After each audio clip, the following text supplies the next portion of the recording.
โล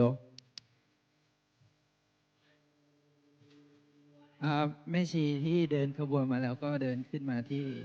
บนวิหารเลยตามลำดับส่วนพระสงฆ์จะบวชตอนช่วงบ่ายก็จะนั่งอยู่ด้านข้างวิหารก่อนนะ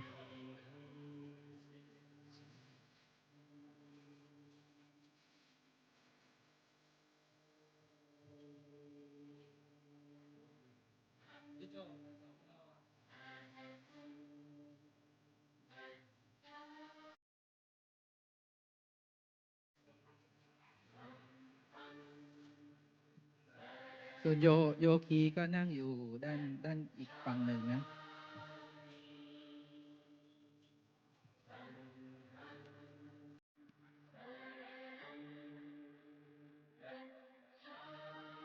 โยคีนั่งแถวหลังแม่ชีนะอีกนั่งตามโต๊ะที่เตรียมไว้ถ้าไม่พอก็นั่งกับพื้น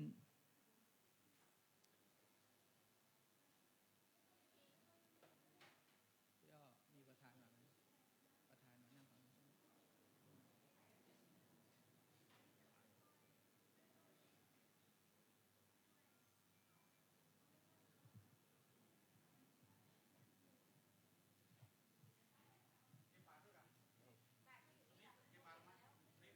เปิดเพลงนิดหนึ่ง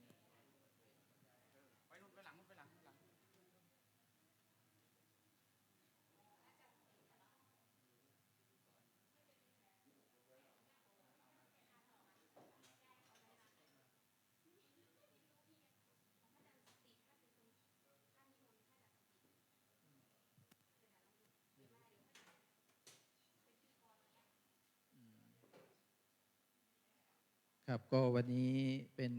โครงการอุปสมบทพระภิกษุแล้วก็บวชชีของชาวจีนเป็นครั้งที่11ปีพุทธศักราช2569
ก็ในขณะที่เรา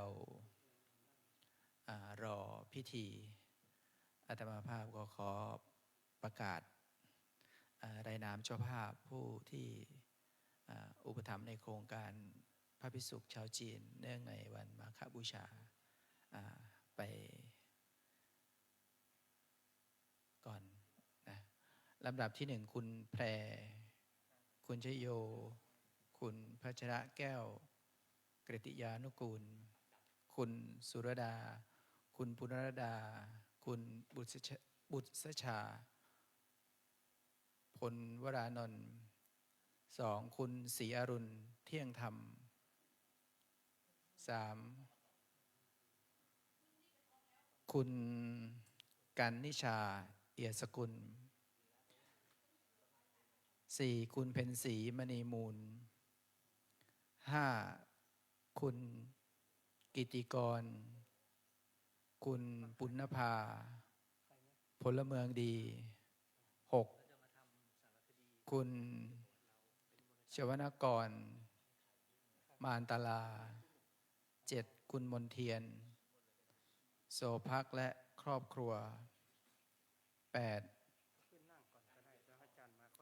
คุณสุรชัยชุ่มใจคุณ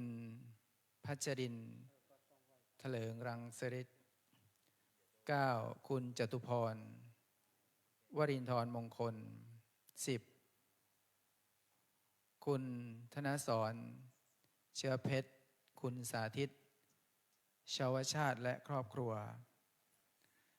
11คุณอ่านไม่ออกคุณชุศิลป์ขออภัยนะอ่านตรงนี้อ่านไม่ออกสายโกศิลป์และครอบครัว12คุณสริการบุญยรัตน์พิรม13คุณเจริญศักดิ์คุณพัชราพิพัฒน์วีรพัฒน์14คุณช่อทิพย์คุณนพรัตน์ตระการกุลพันธ์15คุณนัทลิตาภริญญาชน16คุณการตพัฒน์ตั้งวิริยะพาณิชย์และครอบครัว17คุณอรวรรณโอวิทยากุล18คุณวรพจน์คุณจิดาภาแสงทวีสินคุณภูลสุขคำทา19คุณประหยัดคุณรัชนีวิทูล20คุณขินละกาลยศ21คุณจันเพ็ญเอี่ยมอ้าย22คุณนิชาพัฒน์นันทพิษพัชรการก็เป็นรายชื่อผู้ที่ให้ความอุปถัมภ์ในการบวชโครงการในครั้งนี้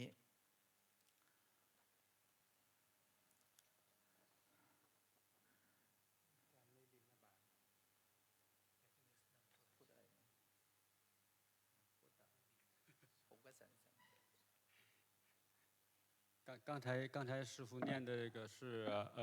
我们这次活动的那个斋主，就是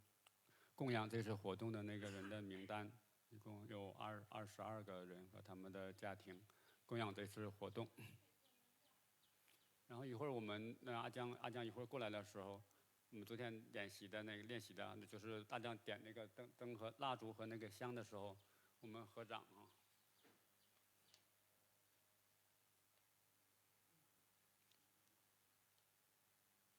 然后那边那个麦琪旁边那2个是我们就是第一个供养妈妈和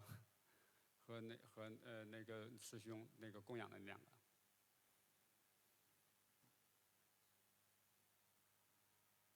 麦琪会把那个摆到这个阿江前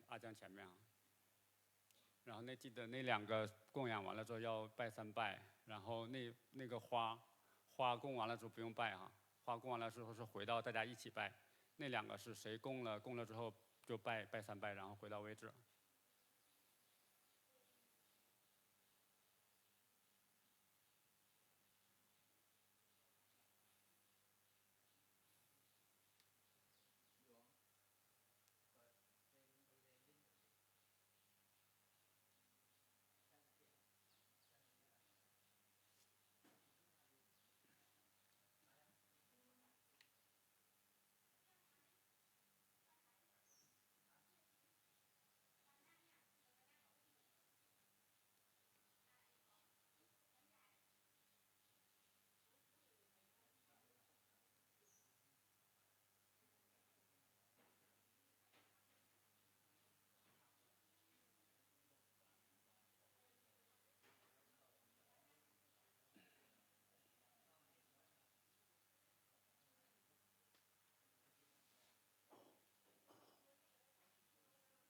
ขออนุญาตประกาศ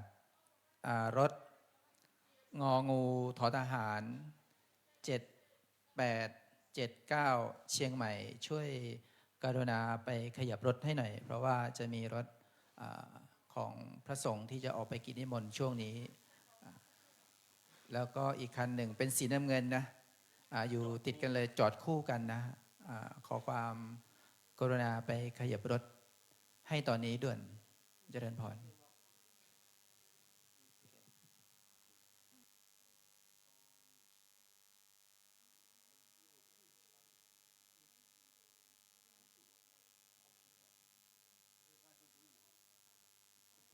สีน้ำเงิน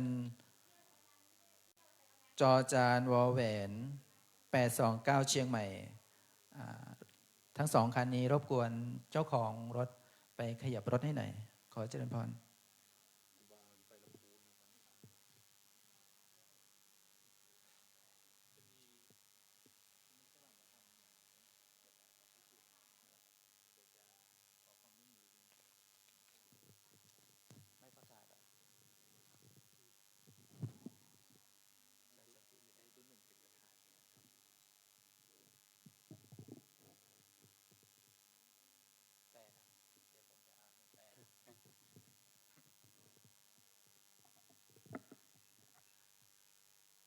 ครับก็ตอนนี้พิธีกรเรากำลังยังมาไม่ถึงก็ขออนุญาตใช้เสียงนิดหนึ่งจะลำดับพิธีการให้คณะแม่ชีทราบแล้วก็เดี๋ยวจะให้ท่านศิริวโนได้แปลเป็นภาษาจีนก็เมื่อประธานมาถึงในพิธีผู้บวชในโครงการก็จะกราบพระอาจารย์3 ครั้ง说就是一会儿阿江来了之后，我们要拜阿江拜3拜。แล้วก็ขอเชิญตัวแทนคณะผู้บวชชีถวายพานสักการะ拜3拜之后就是妈妈供养阿江那个贡品。แล้วก็ขอเชิญตัวแทนคณะเจ้าภาพชาวจีนถวายพานสักการะคุณจางสินหยู然后是那个师兄拜供养另外一个。แล้วก็ขอเชิญเจ้าภาพมอบผ้าแก่ผู้บวชชี然后是那个我们的就是那个在家人把那个我们的戒仪供养给我们。เวลาเราจะเริ่มโดยประมาณก็9 โมงครึ่ง9 โมง 30ก็เริ่มเข้าสู่พิธีบวชชี我们大概9点半9点半开始那个仪式。แต่พิธีเราจะเริ่มจริงๆก็ประมาณ9 โมงเราก็จะเริ่มพิธีตัวแทนท่านที่1ถือพานขอขมาพระรัตนตรัย然后我们那个第一个是那个跟三宝忏悔第一盘花。ประธานแม่ชีกล่าวนำขอขมาพระรัตนตรัยเสร็จแล้วตัวแทนผู้ถือพานนำพานไปถวายกับแล้วก็กลับมานั่งที่เดิมผู้เข้าบวชทุกท่านก็กราบพระบูชาพร้อมกัน3 ครั้ง就是供完花之后，然后供养的那个人直接就回到自己的座位，然后所有人一起拜阿江拜3拜。แล้วกล่าวคำกราบพระรัตนตรัยพร้อมกันเริ่ม然后是拜3宝。ตัวแทนที่2ก็ถือพานขอบวชเข้าไปถวายพระอุปชาอาจารย์แล้วก็กลับมานั่งที่เดิมผู้เข้าบวชทุกท่านก็กล่าวอุปชาพร้อมกัน3 ครั้งและทุกคนก็เปล่งวาจากล่าวคำบวชพร้อมกัน然后是第二盘花那个供养阿江之后，供养的人就回到自己的座位，让大家一起3拜。3拜之后，大家开始念那个求出家的那段巴利语。เมื่อพระบูชาให้โอวาทและให้กรรมฐานแล้วผู้ขอบวชแถวที่1แถวที่1ก็จะลุกขึ้นพร้อมกันแล้วก็นำพานผ้าครองไปถวายพระบูชาพิจารณาแล้วคืนมาวางไว้บนพานต่อด้วยแถวที่2然后就是把那个我们第一排把那个拿着那个有戒仪的那个盘，然后去给阿江给之后，然后第2排去拿那个一起走过去。就在这之前是阿江开示开示完了之后要受那个5个业处，这些做完了之后，我们就到那个拿那个盘拿戒衣去给阿江。 หลังจากนั้น หลังจากที่ได้รับผ้ารับมอบผ้าจากพระผู้ชาแล้วก็ให้ผู้เข้าบวชเดินออกทางซ้ายมือ然后就是我们从那个左边走出去。 มอบพานให้กับแม่ชีผู้อาวุโสที่นั่งอยู่ในพิธี แล้วก็ครองผ้าให้เรียบร้อยเสร็จแล้วเดินออกด้านขวาขึ้นไปประตูหน้าอุโบสถแล้วกลับมานั่งที่เดิม然后就是我们那个麦琪帮大家穿好了那个戒衣之后，大家从那个右边再回到那个这个大殿的正门。 แล้วก็ตัวแทนท่านที่สามถือพานขอศีลเข้าไปกราบถวายพระอุปชา然后第三个人那个供完花是我们求那个受戒，求完了供完花之后回到自己的位置，然后拜3拜。 ผู้ถือพานกลับไปนั่งที่เดิมแม่ชีใหม่ทุกท่านกราบพร้อมกัน3 ครั้งจากนั้นก็กล่าวคำสมาทานศีลพร้อมกัน就是我们拜3拜之后，然后一起念那个求受戒的那一段。 แล้วก็พระอุปชากล่าวนำนะโมตัสสะแม่ชีทุกคนกล่าวตามพระอุปชาจนจบ แล้วก็กล่าวสาธุพร้อมกัน3 ครั้งกราบพร้อมกัน3 ครั้ง然后就是那个受戒，跟着阿江念受戒那段，受完戒之后念说那个洒脱3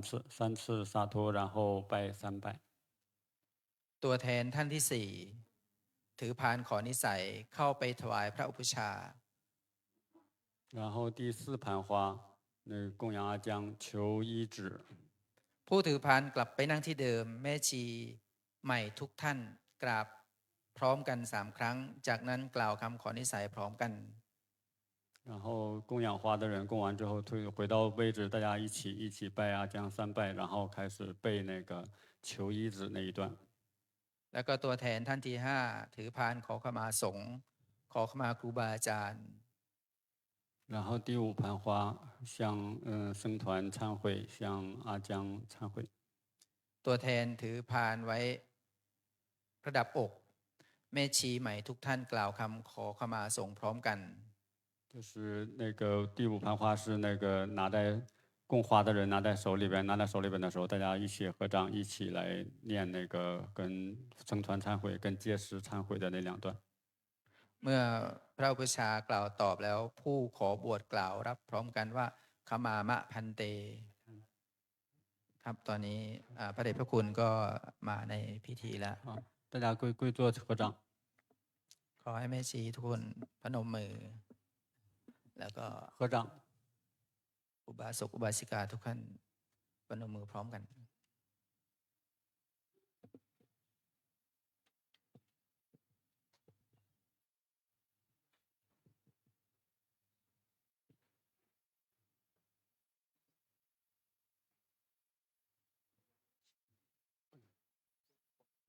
不用起，坐着。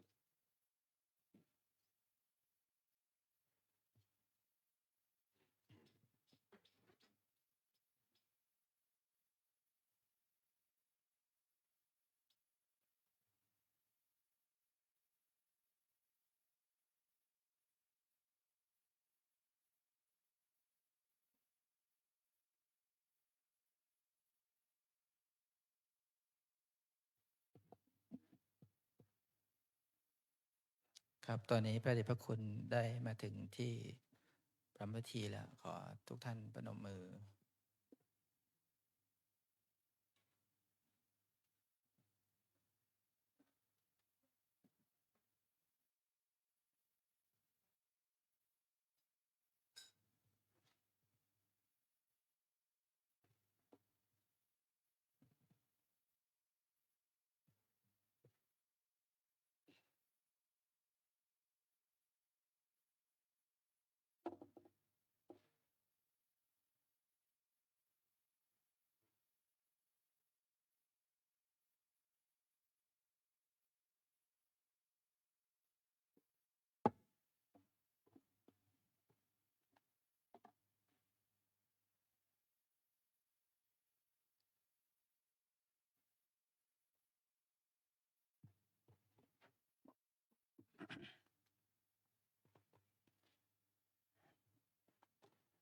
อิมินาสการเรนะ อิมินาสการเรนะ พุทธังอภิปูชยามะ พุทธังอภิปูชยามะ อิมินาสการเรนะ อิมินาสการเรนะ ธัมมังอภิปูชยามะ ธัมมังอภิปูชยามะ อิมินาสการเรนะ อิมินาสการเรนะ สังฆังอภิปูชยามะ สังฆังอภิปูชยามะ อะระหังสัมมาสัมพุทโธภะคะวา อะระหังสัมมาสัมพุทโธภะคะวา พุทธังภะคะวันตังอภิวาเทมิ พุทธั ทั ง ง ภะ ภะ คะ คะ วั วัน น ตั ตั ง ง อ อ ภิ ภิ วาว า เท เท มิ มิ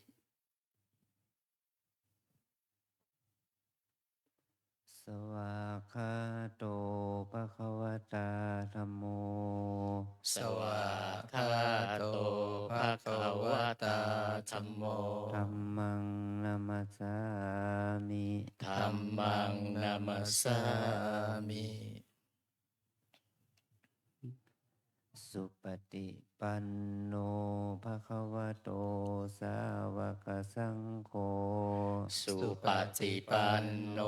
ภะคะวะโตสาวกสังโฆ สังฆังนามามิ สังฆังนามามิ 一拜。 อันธมยังพุทธัสสะภะคะวะโตปุพพภาคะนะมะการังกะโรมาเส นะโมตัสสะภะคะวะโตอะระหะโตสัมมาสัมพุทธัสสะ นะโมตัสสะภะคะวะโตอะระหะโตสัมมาสัมพุทธัสสะนะโมตัสสะภะคะวะโตอะระหะโตสัมมาสัมพุทธัสสะ อัญชรีวันทาอภิวาท อัญชรีวันทาอภิวาท อัญชรีวันทาอภิวาท อัญชรีวันทาอัญชรี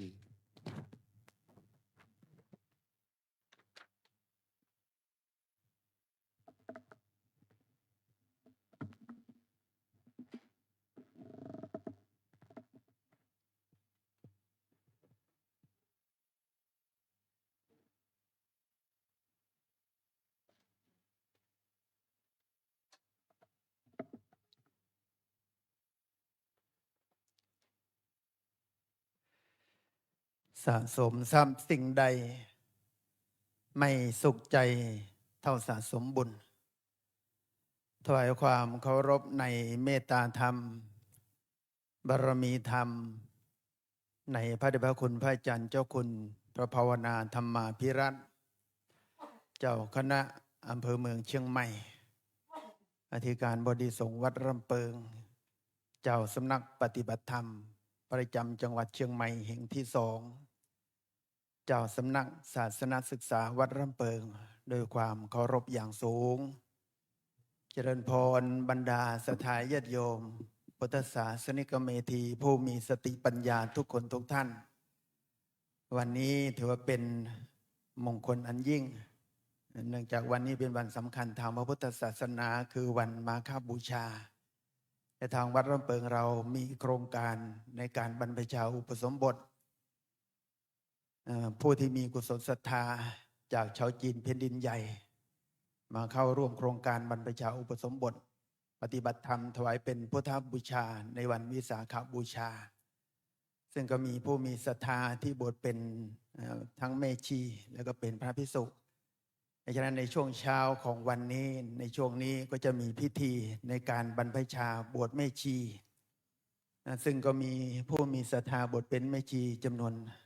9 ท่านด้วยกัน ตอนนี้บัดนี้ก็ได้เวลาอันเป็นมงคลละฤกษ์แล้วลำดับต่อไปเราจะได้ประกอบพิธีในการประกอบพิธีบรรพชาบวชสามเณรบวชแม่ชี ขอบคุณในเมตตาธรรมพระเดชพระคุณพระอาจารย์เจ้าคุณที่ได้มีเมตตาธรรมเป็นพระอุปชฌาย์บวชแม่ชีในครั้งนี้ลำดับต่อไปเรียนเชิญคณะผู้บวชแม่ชีทุกท่านได้กราบพระเดชพระคุณพระอาจารย์เจ้าคุณพระอุปชฌาย์พร้อมกัน3 ครั้งด้วยกัน大家拜阿江三拜。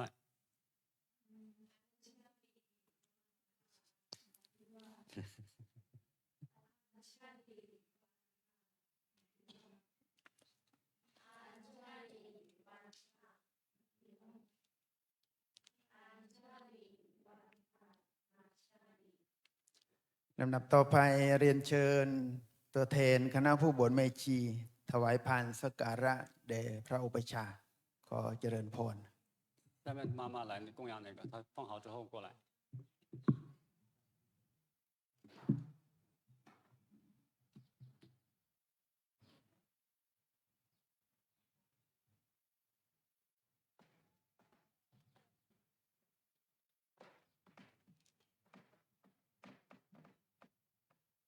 走得近一点。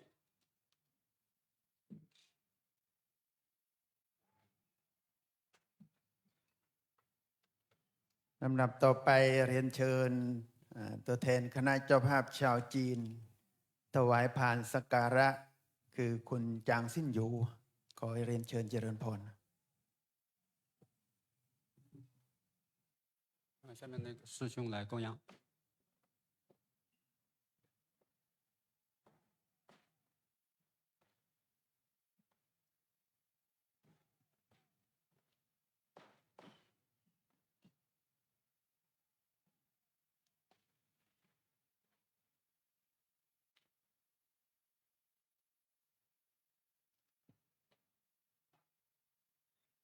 ลำดับต่อไปขอเรียนเชิญทางคณะเจ้าภาพที่เป็นเจ้าภาพบวชแม่ชีได้ขึ้นมาสู่มณฑลพิธีบนโบสถ์เพื่อจะได้มอบผ้าให้กับแก่ผู้บวชขอเรียนเชิญทางคณะเจ้าภาพขอเจริญพรท่านไหนที่เป็นเจ้าภาพเจริญพรขึ้นมาบนโบสถ์เลยอยู่ขึ้นมาเลยแล้วก็นั่งประจำที่ แต่ละจุด下面是请供养那个戒衣的斋主。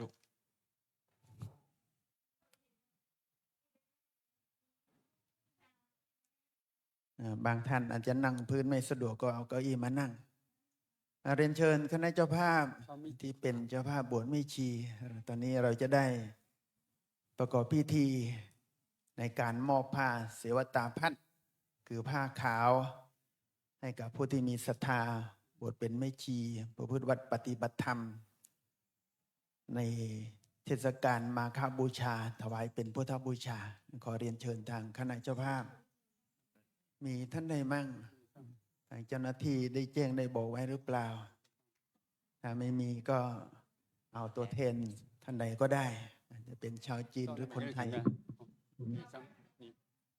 เราคณะเจ้าภาพเนาะ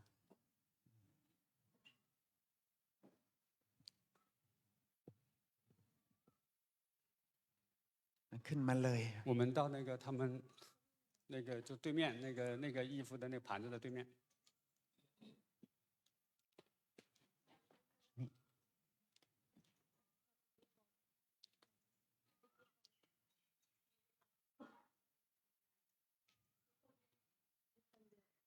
อีกท่านหนึ่ง再来一个同学，再来一个女生。ท่านหนึ่งอีกท่านหนึ่งใครยังได้บุญยังได้บุญมีสีเหมือนกันเอาผ้า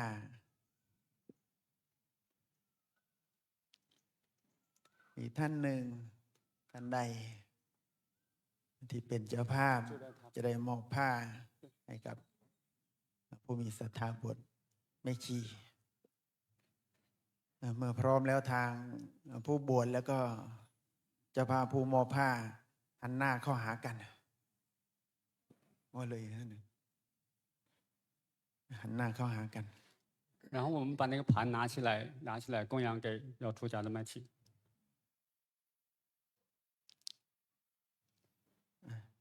เจ้าเจ้าภาพยกพานขึ้นแล้วก็มอบผ้า 然后供给。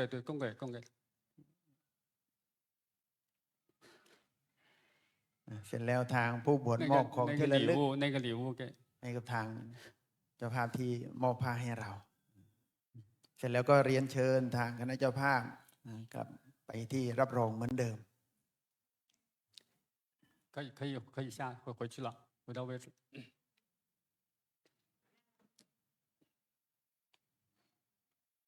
ทางเจ้าภาพ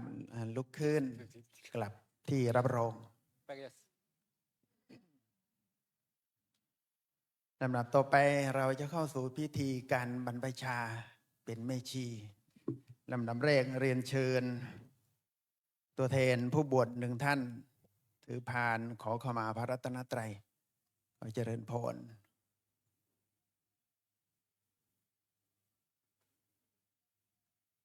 然后与会哈，第一盘花，一会儿你过来，等它放好你过来。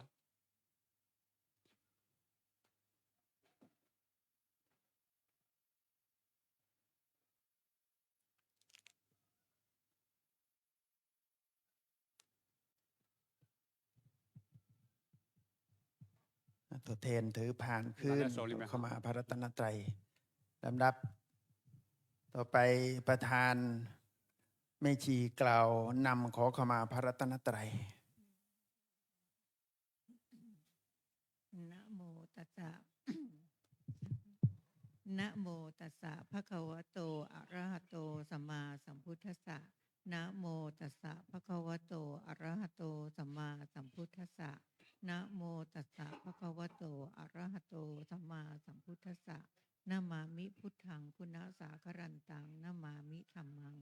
มุนิราชเทสิตังนะมามิสังฆัง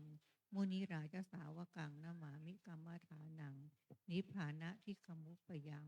นามามิกัมมาฐานะทายิกาจาริยัง นิพพานะมัคคุเทสกังสัพพังโทสังสัมมันตุโน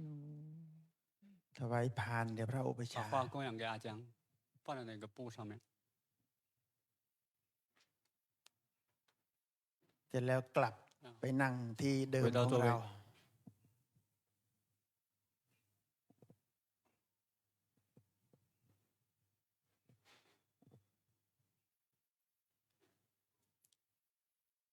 ฉะนั้นผู้บวชทุกท่านกราบพระอุปชฌาย์พร้อมกัน3 ครั้ง 拜三拜。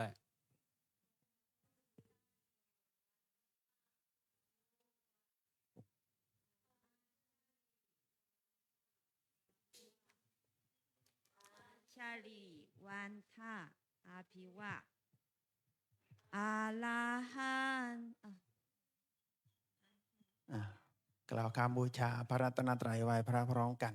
อรหัง อาลาหันสัมมาสัมพุทโธภะคะวาพุทธันภะคะวาตังอาภิวาเตมิ สวากขาโตภะคะวะตาธัมโมธัมมังนามัสสามิ สุปฏิปันโนภะคะวะโตสาวกสังโฆสังฆังนามามิ ลำดับต่อไปเรียนเชิญ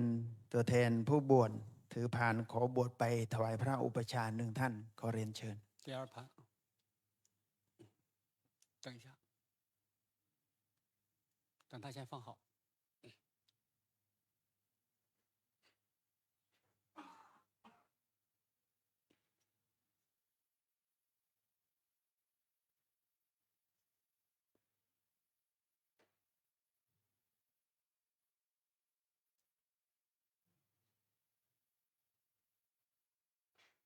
เสร็จแล้วกลับ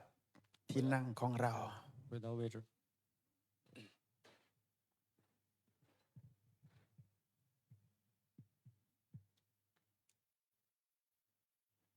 ผู้บวชทุกท่านกราบพระอุปชฌาย์พร้อมกัน3 ครั้ง 三拜。 อัญชาลีวันทา อภิวาอัญชาลีวันทาอภิวาอัญชาลีวันทาอภิวาอัญชาลีวันทาอัญชาลี ผู้ถือผ่าน把那个盘拿起来，拿在手里面， ผู้บวชเปล่งวาจาขอบวชพร้อมกัน 然后背那个出家。เอสาหัมพันเต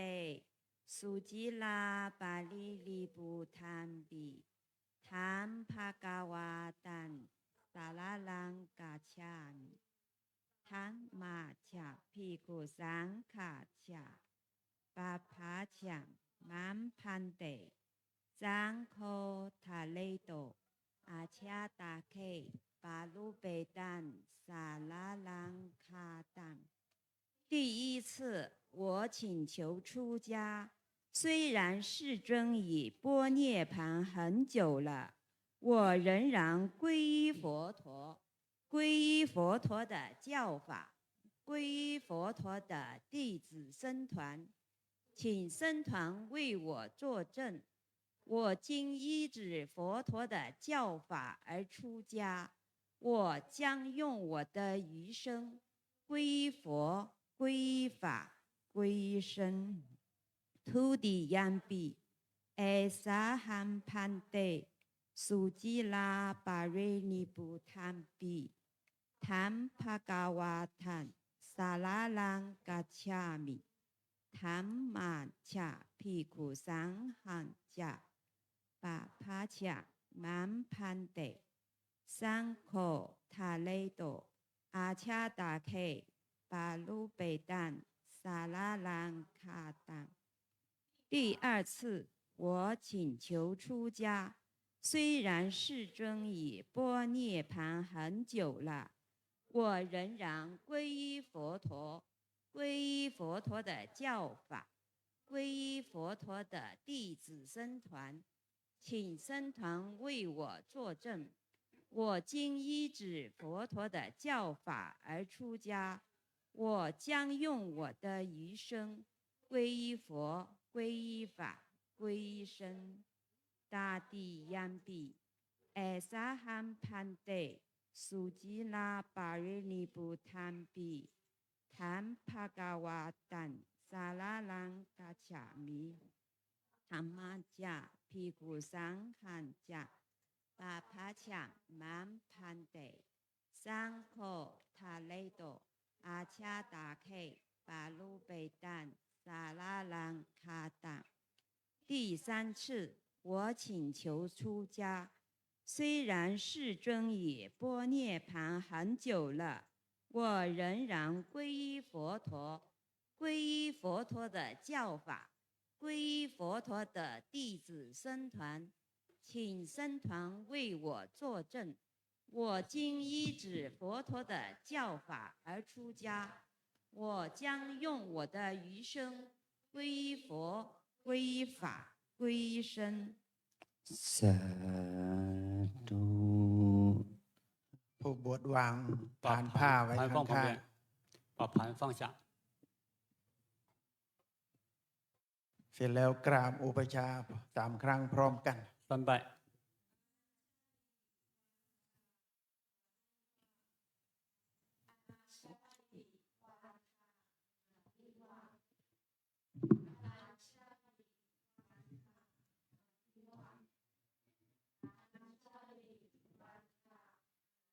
ผู้บวชนั่งพับเพียบพนมมือรับฟังโอวาทจากพระอุปชา 侧坐合掌，听阿江开示。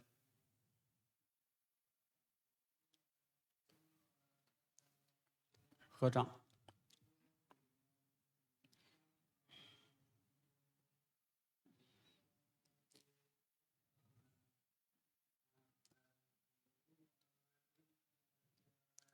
ในโอกาสอันเป็นมงคลที่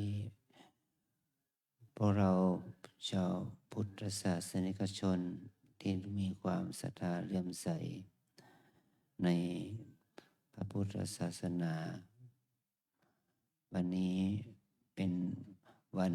มาฆบูชา เป็นวันที่ เป็นให้พวกเราระลึกถึงโอวาทของพระสัมมาสัมพุทธเจ้าที่เราได้มีโอวาทปาฏิโมกข์ของพระสัมมาสัมพุทธเจ้าเอามาเป็นเครื่องพัฒนาจิตใจเราพัฒนาวิถีชีวิตเราเพื่อความเจริญในพระพุทธศาสนาตั้งแต่สมัยพุทธกาลมาจนถึงทุกวันนี้ถือว่าเป็นวันอันเป็นมงคลที่พวกเราทั้งหลายได้สละเวลาของชีวิตเพื่อมาทำกิจกรรมทำบุญทำทานรักษาศีลเจริญภาวนาแต่ในโอกาสนี้เป็นโอกาสพิเศษเพราะเรามีโอกาสได้บวชเป็นบวชแม่ชีเพื่อเป็นการเสริมสร้างเนกขมะบารมีแก่พวกเราทั้งหลาย这样说，今天是一个非常吉祥的日子，吉祥的时刻。大家作为佛教徒，因为对佛陀有虔诚的信心，所以想要出家做麦琪。阿江说，今天是我们的万佛节，在佛陀时代，在今天，佛陀就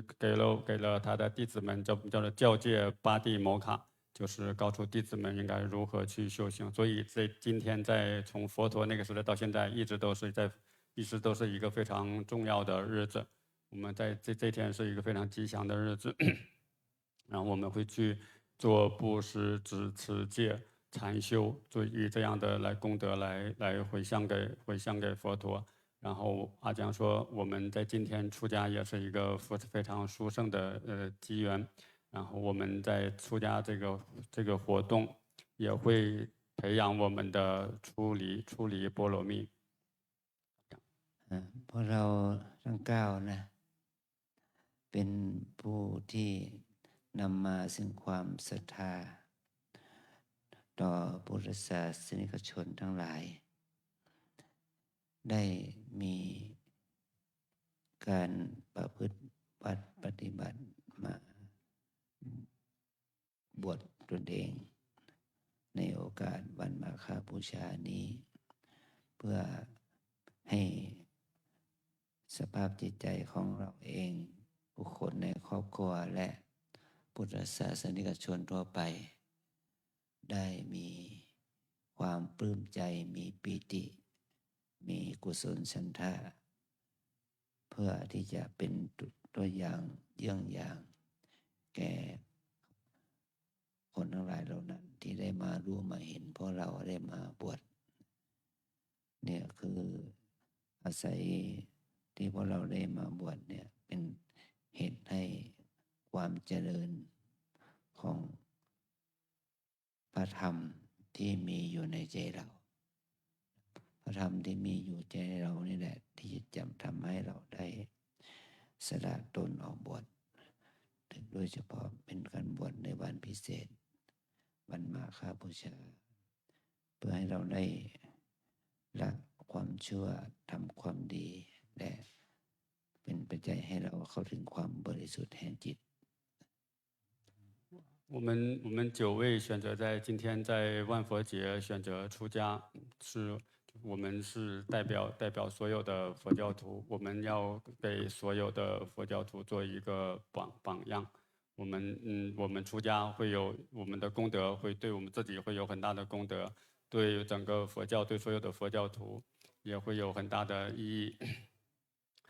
对佛法的延续，我们出家这个行为对佛法的延续也是会有很大的帮助，所以我们今天选择出家是一个非常非常殊胜的事情。我们可以是所有佛教徒的代表。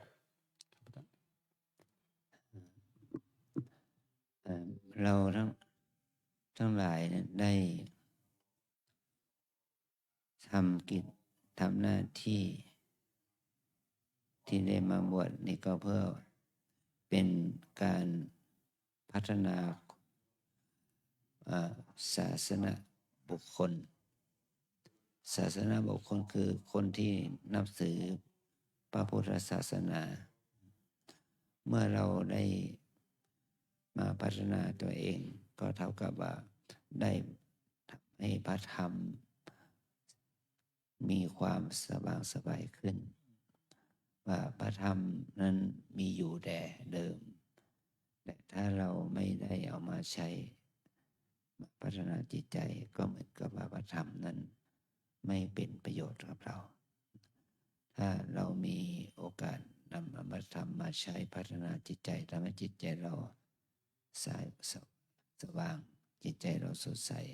ก็เท่ากับว่าเราได้บูชาศาสนาธรรมคือคำสอนของพระสัมมาสัมพุทธเจ้าเนี่ยคือในวันนี้เป็นวาระโอกาสที่เราได้เข้าถึงพระธรรมด้วยการนำตนออกมาบวชถือว่าเป็นเหตุให้ศาสนาคือศาสนาธรรมมีความหมายโดยก็ทำให้ศาสนาบุคคลคือชาวพุทธเราเนี่ยมีคุณค่า我们作为佛教徒的代表来出家，是对佛教以及佛法的弘扬都会有很大的意义。然后我们自己有关自己方面，我们自己去成我禅修，净化我们的自心，提升我们的心。阿江说，我们的心一直在，但是我们如果没有修行的话，它对我们的生命就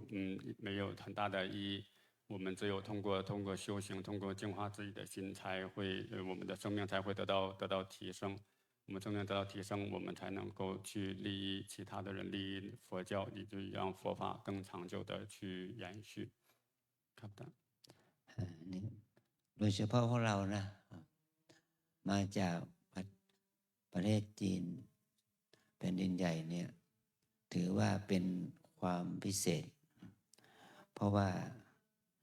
เราจะบวชได้เนี่ยต้องอาศัยความแน่วแน่ความศรัทธาที่แน่วแน่มั่นคงเพราะประเทศเรานั้นก็ไม่มีศาสนาที่เป็นทางการแต่เรามีความศรัทธาในพระพุทธศาสนาที่เราเคารพนับถือกันเราต้องมีความแน่วแน่ในการที่จะเข้าบวชโดยเสียสละตนเองออกบวชเนี่ยถือว่าเป็นสิ่งที่น่าชื่นชมนะน่ายินดีพอใจนี่เราบวชเป็นแม่ชีนี่ก็ถือว่าเป็นการเสียสละตนอย่างยิ่งเพราะว่าการเป็นนักบวชผู้หญิงก็ถือว่าเป็นเงื่อนไขพิเศษครอบครัวจะเห็นดีเห็นงามด้วยก็เป็นพิเศษอย่างยิ่งแล้วก็สังคมที่เรามาบวชที่นี่ก็เราก็เห็นคุณค่านี่แหละเราจึงมีกิจกรรมนี้เข้ามารองรับการที่เรามีศรัทธาต่อการบวชต่อพระศาสนาด้วยการทำกิจกรรมเพื่อบูชาพระรัตนตรัย阿江说，我们来自中国，我们参加这个活动，就说明我们对佛法、对三宝有非常虔诚的信心，否则我们不会来参加这个活动。我们因为对三宝有虔诚的信心，所以才会来出家做卖妻。然后阿江说，我们女生出家是有一些特别的条件，就是可能更加的不容易，所以我们要作为那个佛教徒的代表，我们要去做一些尽我们的一些职责，还有一些特殊的条件要去符合。ครับ อันนี้ก็เราก็จะมาเน้นถึงว่าเราบวชนี่เราเน้นที่ว่ากล่าววาจาเป็นภาษาบาลีว่าเอสาหังพันเตสุจิระปรินิพุตัมปิคำแปลก็อย่างที่เราแปลเป็นภาษาจีนมันเป็นคำว่าเราจะต้องบวชเพื่ออะไรเพื่อ น้อมนึกถึงพระพุทธเจ้าแม้นเสด็จดับขันธ์ปรินิพพานนานแล้วพระองค์นั้น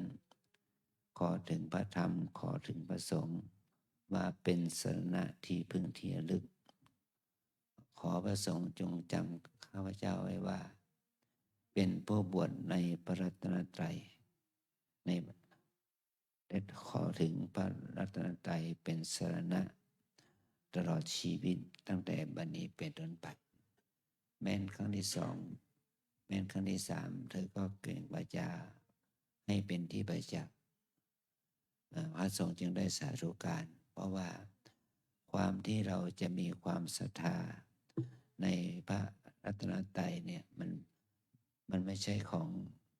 ง่าย เพราะว่าโอกาสที่เราจะเจอพระพุทธศาสนามันยากหรือความที่จะศาสนาตั้งอยู่ในโลกก็ยากเนี่ยเมื่อเราได้มีโอกาสมันเป็นมงคล เราจึงได้สละตนมาบวชมาน้อมเอาพระพุทธเจ้าพระธรรมพระสงฆ์มาเป็นสรณะแม้นพระองค์พระสัมมาสัมพุทธเจ้านั้นพระนิพพานไปแล้วแต่ว่าพระพุทธเจ้าโดยธรรมคือหลักธรรมนั้นยังมีอยู่จนถึงทุกวันนี้นี่คือสิ่งที่ประเสริฐสิ่งที่ดีงามที่เราได้เข้ามาขอบวชโดยที่ว่านำเอาพระพุทธเจ้าคือได้น้อมนำเอาพระสัพพยุตญาณของพระพุทธเจ้ามาเป็นแบบอย่างเป็นเยี่ยงอย่างที่จะประพฤติปฏิบัติให้เข้าถึงปัญญาตรัสรู้ความจริงของชีวิตนี่คือพระพุทธคุณพระปัญญาธิคุณพระองค์มีพระปัญญาธิคุณนั้นก็เพราะว่าก็ไม่ใช่ประเสริฐสุดอย่างเดียว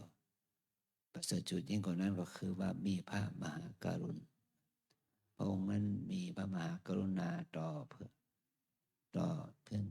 สัตว์โลกได้ใช้เวลาตลอดชีวิต45 ปีเผยแผ่ธรรมจึงทำให้พระพุทธศาสนามีชีวิตอยู่ได้ทุกวันนี้เพราะพระมหากรุณาธิคุณของพระองค์แต่สิ่งที่พระองค์ทำนั้นไม่ได้ทำเพื่อประโยชน์ของพระองค์ไม่ใช่ประโยชน์ของชาติตระกูลของพระองค์เป็นประโยชน์แก่ชาวโลกพระองค์ทำด้วยจิตใจอันบริสุทธิ์ก็คือสิ่งที่พระองค์นั้นได้ทำกิจกรรมเหล่านี้เพื่อความบริสุทธิ์ภายใน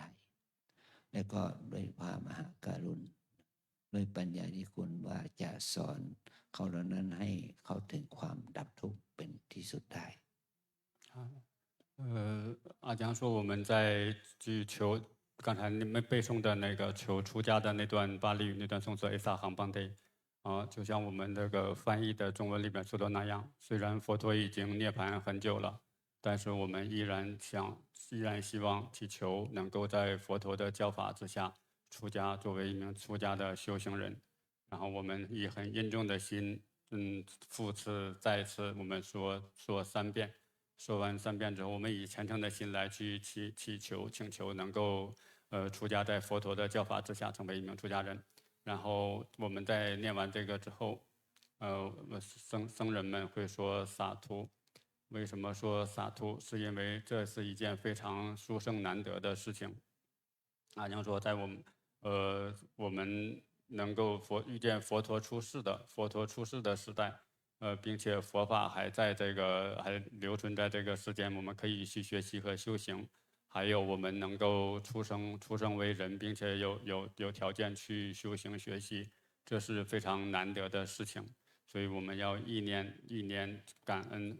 佛陀三宝的功德。然后阿江说，佛陀的功德，佛陀净化了自己，没有烦恼，有很高的智慧。但是佛陀除了净化烦恼和他的智慧之外，佛陀还有另外一个很大的功德，就是佛陀的悲德，就是慈悲的悲。佛陀在已经成佛之后，用了45年的时间来弘扬佛法。阿江说佛陀弘扬佛法不是为了自己，他是为了能够让所有的众生能够去学习修行他发现的那个法，并且通过他这个佛法的学习和修行，也能够净化自己的心，去摆脱烦恼。所以我们要去感恩，意念感恩佛陀的功德，佛陀的功德就是智德哈，智德、端德和悲德。好的。เมื่อเรามีพระสัมมาสัมพุทธเจ้าเป็นบุคคลเป็นตัวอย่างมีคุณธรรมที่จะประพฤติตามแล้วเราจะต้องน้อมเอาพระธรรมที่พระองค์ทรงมีอยู่ที่เอาสอนสัตว์โลกมาตั้งแต่อดีตจนถึงทุกวันนี้เราน้อมเอาพระธรรมนั้นมาพัฒนาจิตตนพระธรรมคำสอนของพระพุทธเจ้าสอนให้เราละความชั่วและก็ทั้งมวลสอนให้เราทำความดีทั้งหมดทั้งมวลสอนให้เรานั้นทำดีด้วยการชำระจิตของตนให้บริสุทธิ์เนี่ยแม้ว่าเราจะมีเวลาอันน้อยแต่เราจะต้องใช้วันเวลาเหล่านั้นมาทำกิจเหล่านี้คือสอนตัวเองให้ทำตัวเองให้ละความชั่วทำความดีทำจิตใจให้สะอาดบริสุทธิ์เนี่ยคือเรานั้นได้เห็นว่าเราได้เอาน้อมนำเอาพระธรรมมาเป็นที่พึ่งแก่ตน好像说我们出家之后，我们要以佛法作为我们的依止，我们要以佛法来要求自己，并且按照佛法去修行，去净化自己。每天每时每刻都要通过佛法的修行来提升自己的内心，主要是训练自己，提升自己，把佛法用在自己的生活中。好的。เมื่อเราได้มาบวชก็เพื่อเราได้ดำเนินตามรอยของครูบาอาจารย์ที่เป็นพุทธสาวกสาวิกาเมื่อพระองค์ได้ประทานธรรมนะก็มีผู้ศรัทธาเลื่อมใสบวชเป็นภิกษุเป็นพุทธสาวกต่อมาเมื่อพระองค์ได้เผยแผ่ธรรมได้กว้างขวางขึ้นมีอุบาสิกาที่มีความศรัทธาเลื่อมใสขอบวชเป็นภิกษุณีนะโดยเฉพาะกลุ่มที่เจ้าสากิยานีตรงนี้สมเด็จพระนางโคตมีและนางสากยาธิดามาบวชเมื่อพระองค์ได้ให้การบวชแล้วก็อนุญาตบวชแล้วก็ได้บวชเป็นพระภิกษุณีในพระพุทธศาสนานี่คือความเกิดขึ้นของนักบวชหญิงบุคคลที่ไม่ได้เป็นนักบวชก็เป็นอุบาสกอุบาสิกาการที่เรานั้นได้มาบวชถือว่าเป็นผู้ที่สละตนแม้ว่าสมัยนั้นสังคมยังไม่ให้การยอมรับนักบวชหญิงแต่พระพุทธองค์ก็ยังให้โอกาสแก่อุบาสิกาผู้มีความศรัทธาเลื่อมใสให้เป็นนี่ได้มาบวชเป็นนักบวชหญิงเนี่ยอันนี้คือเราเดินตามทางของพระอริยเจ้าที่เป็นภิกษุภิกษุณีนั้นแล้วก็เมื่อเราบวชเราต้องมีแนวทางการดำเนินชีวิตเราเป็นนักบวชเราต้องมีขันติธรรมมีความอดทนมีความมุ่งมั่นที่จะบำเพ็ญตนให้เข้าถึงความบริสุทธิ์แห่งจิตถือว่าเป็นเงื่อนไขที่สำคัญเพราะว่าความที่เราจะเป็นที่เคารพนับถือยอมรับจากสังคมทุกระดับชั้นก็อยู่ที่นักบวชไม่ว่าจะเป็นนักบวชชายนักบวชหญิงนั้นได้ประพฤติปฏิบัติให้สมควรปฏิบัติธรรมตามสมควรแก่ธรรม ตามสมควรแก่ธรรมตามสมควรแก่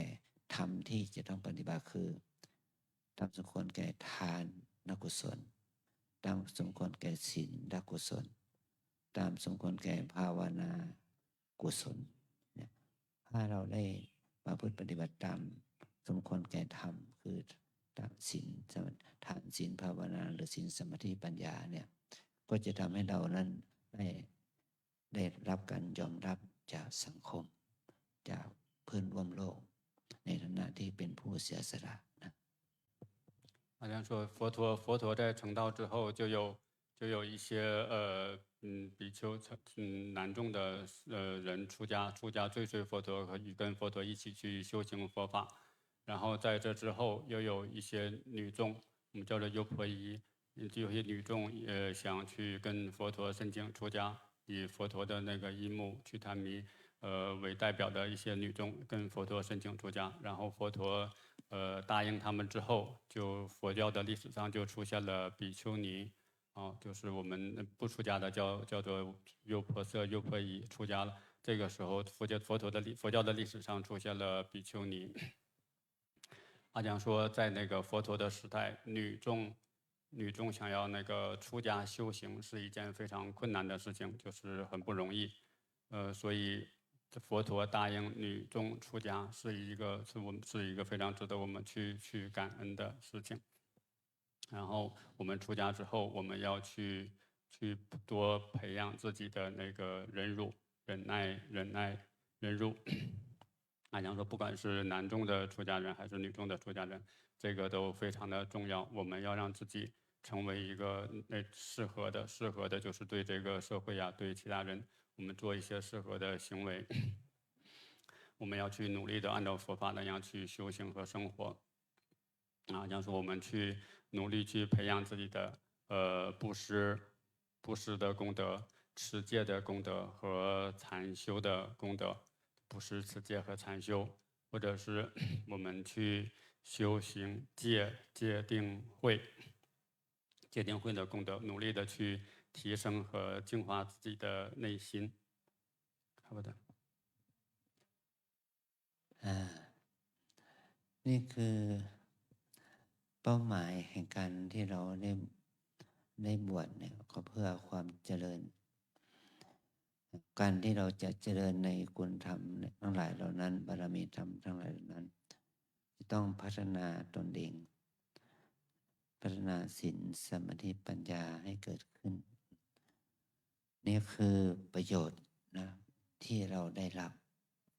เราได้สละตนเองเนี่ยต้องมาศึกษาต้องประพฤติปฏิบัติตามหลักศีลสมาธิปัญญานี่คือประโยชน์ที่จะได้แก่ตน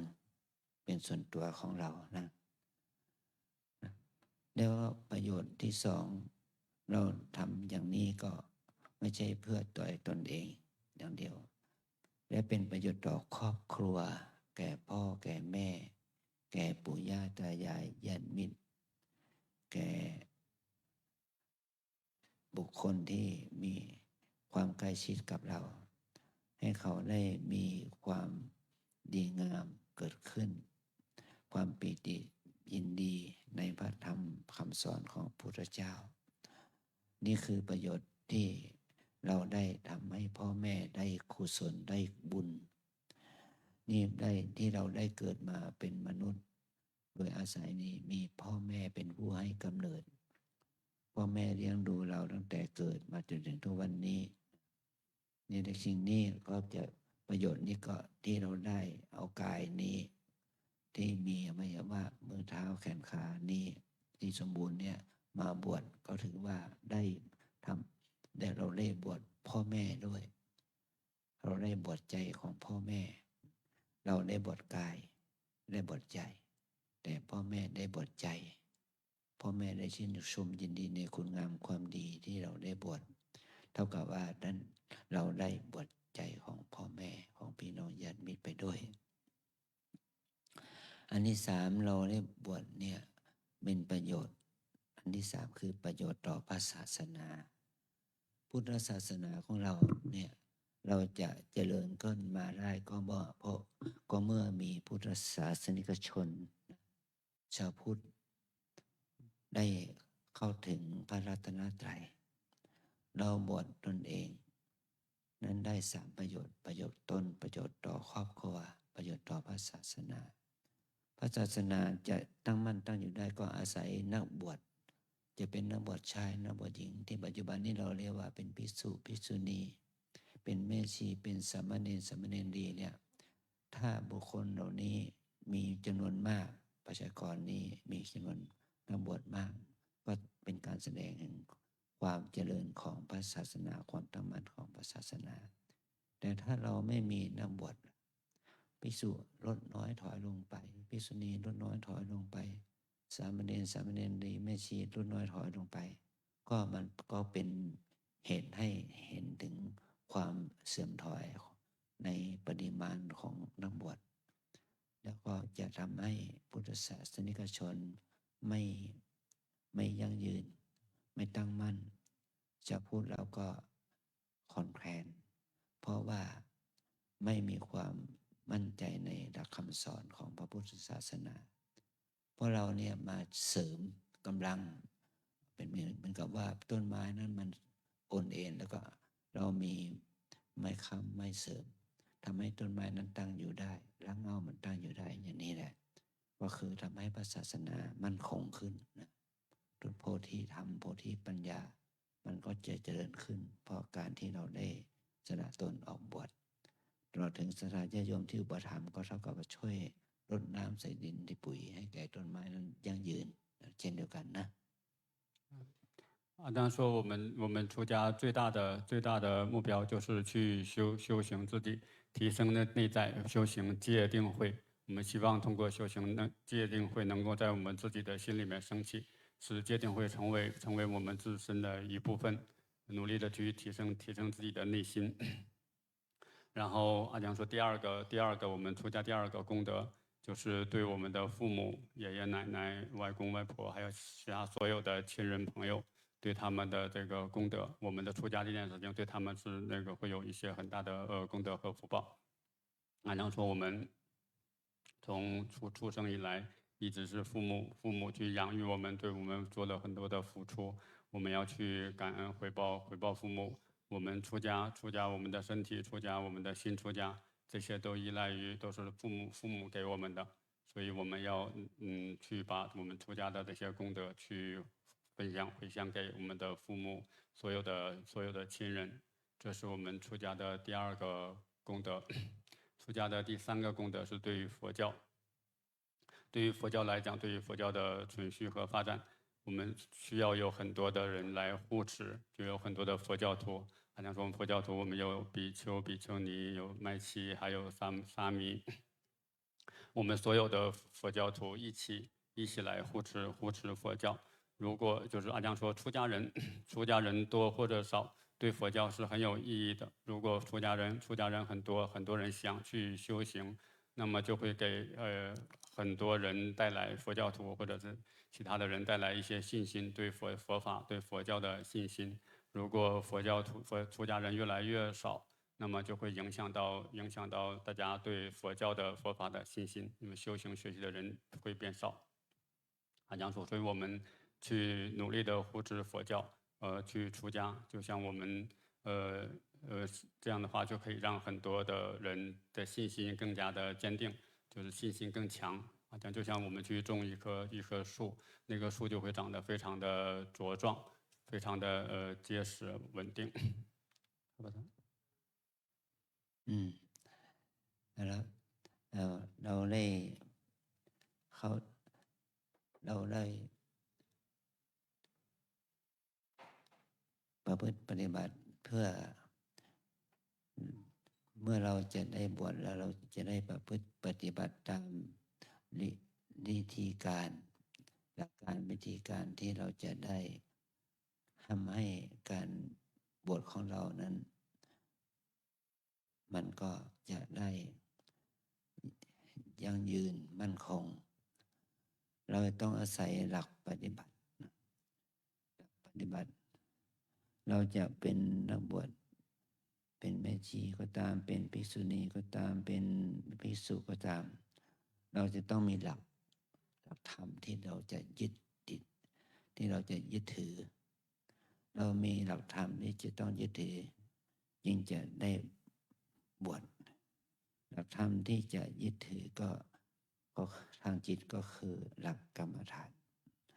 เราเป็นนักบวชเราจะต้องมีอารมณ์กรรมฐานเป็นหลักยึดใจ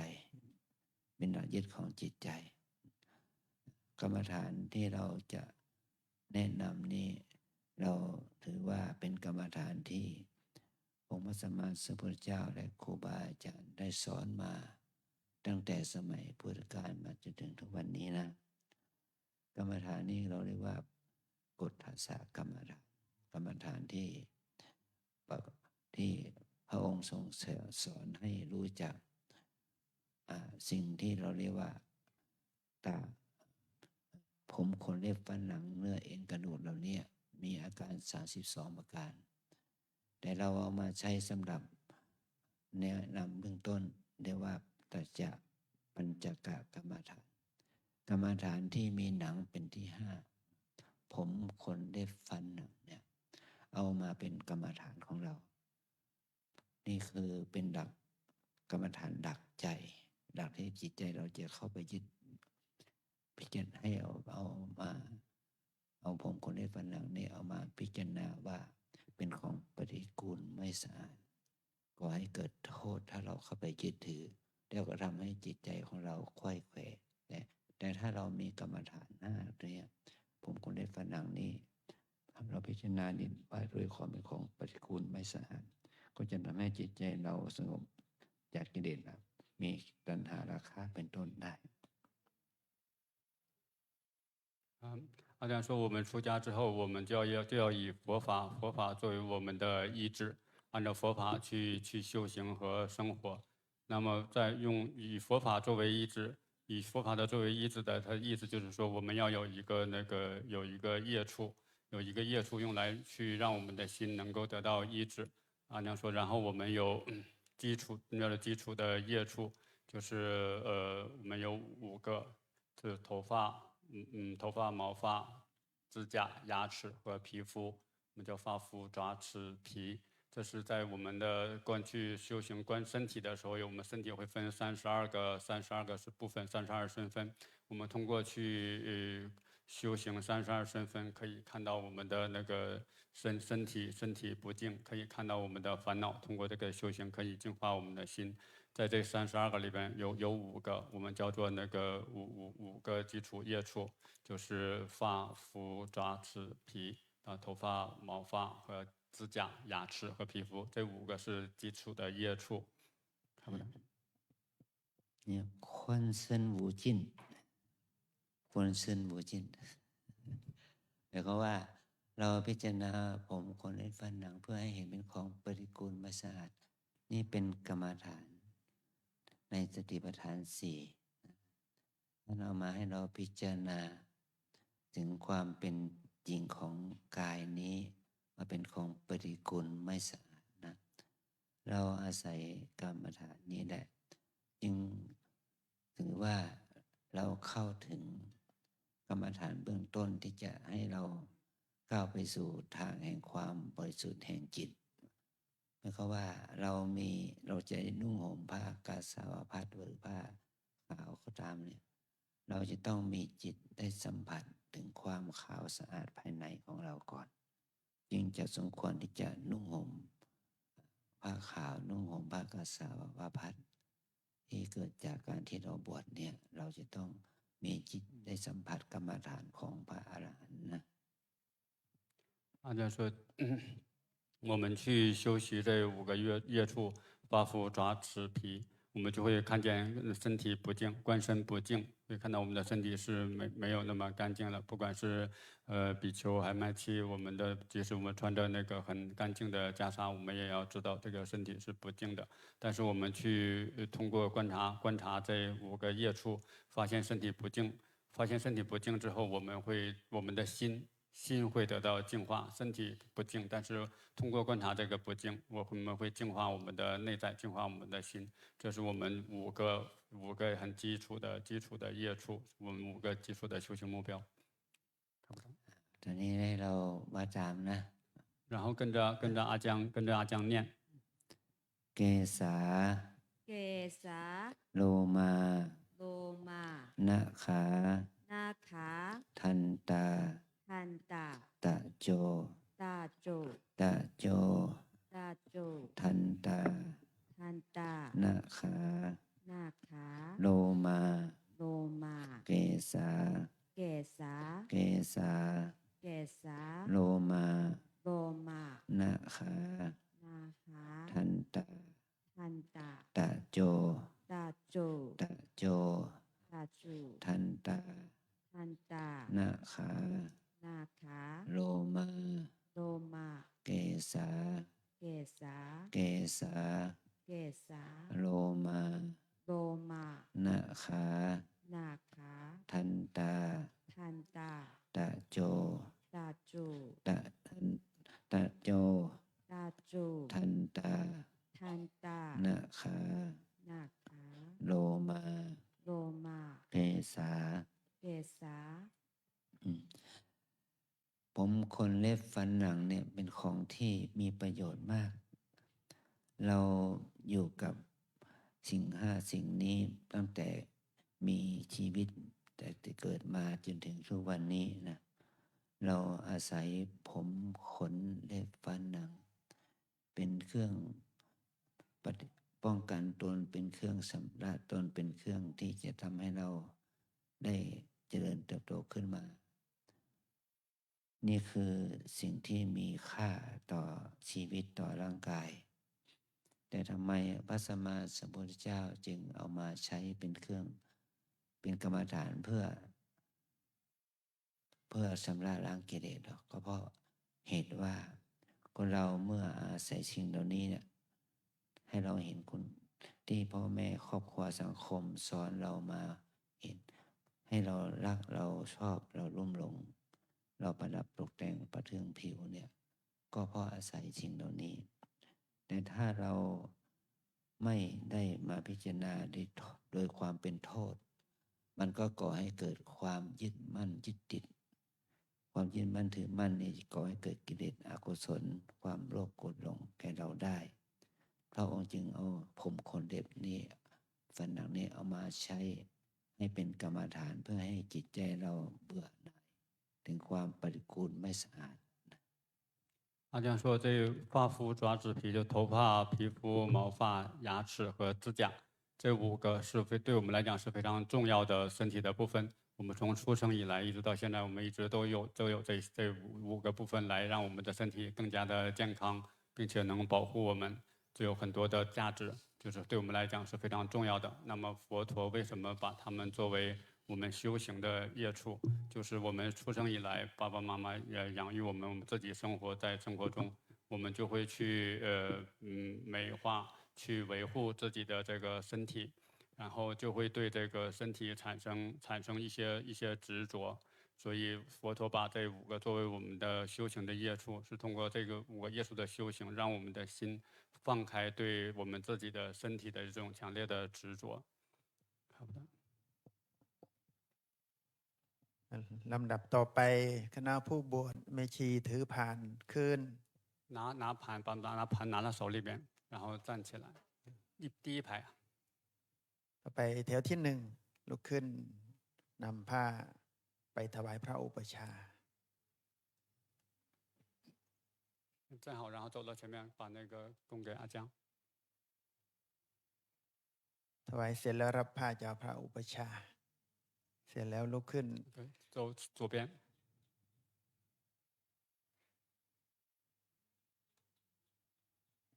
ผู้บวชจะนำผ้าไปมอบให้กับทางแม่ชีอาวุโสที่นั่งในพิธีครองผ้าให้去左边去佛像后面去穿那个戒衣。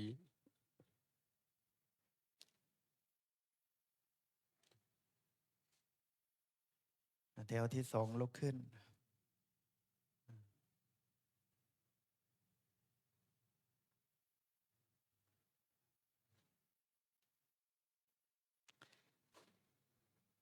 ในช่วงเวลานี้ทางคณะผู้บวชแม่ชีได้นำผ้าเสวตาพัด เสวตัมพรไปมอบให้กับพระอุปัชฌาย์เพื่อจะได้นำผ้านั้นไปครอง โดยให้ทางแม่ชีผู้อาวุโสที่เขาร่วมในพิธี เป็นพยานในการบวชครั้งนี้ได้ครองผ้าให้กับคณะผู้บวชแม่ชีเสร็จจากการครองผ้าเสร็จแล้วให้ทางคณะแม่ชีที่บวชแม่ชีได้เดิน ออกทางด้านซ้ายมือมอบผ่านให้กับแม่ชีผู้อาวุโสนั่งในพิธีครองผ้าเสร็จ แล้วก็เดินวนขวาขึ้นทางประตูหน้าอุโบสถแล้วกลับมานั่งที่เดิมในช่วงนี้ก็รอคณะแม่ชีครองผ้าอีกสักครู่หนึ่งก็หลังจากครองผ้าเสร็จคณะผู้บวชแม่ชีก็มาพร้อมกัน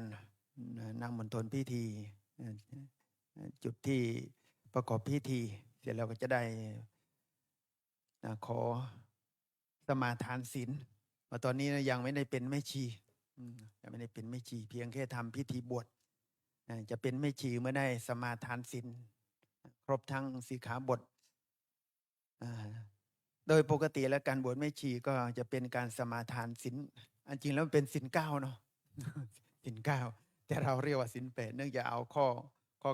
9มาอยู่ด้วยกันกับข้อ 8แต่คณะผู้บวชแม่ชีชาวจีนในการบวชในโครงการครั้งนี้พระเดชพระคุณพระอาจารย์เจ้าคุณ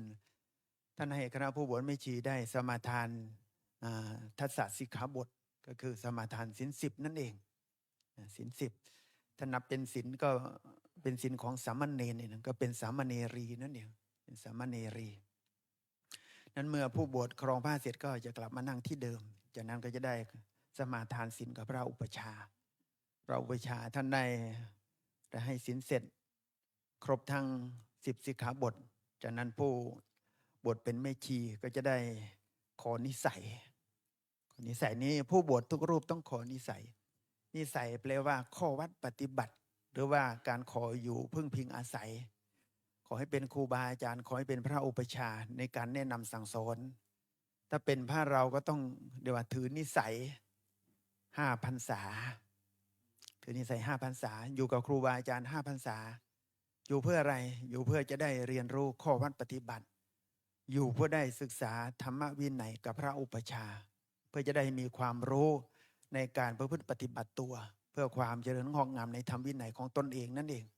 อาศัยครูบาอาจารย์เป็นผู้บอกกล่าวแนะนำอบรมสั่งสอนจนตนเองพอมีความรู้มีความเข้าใจหนักหลักธรรมวินัย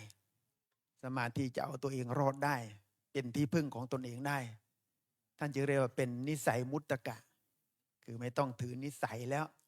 ไม่ต้องมีใครมาคอยจำจี้จำชัยแล้ว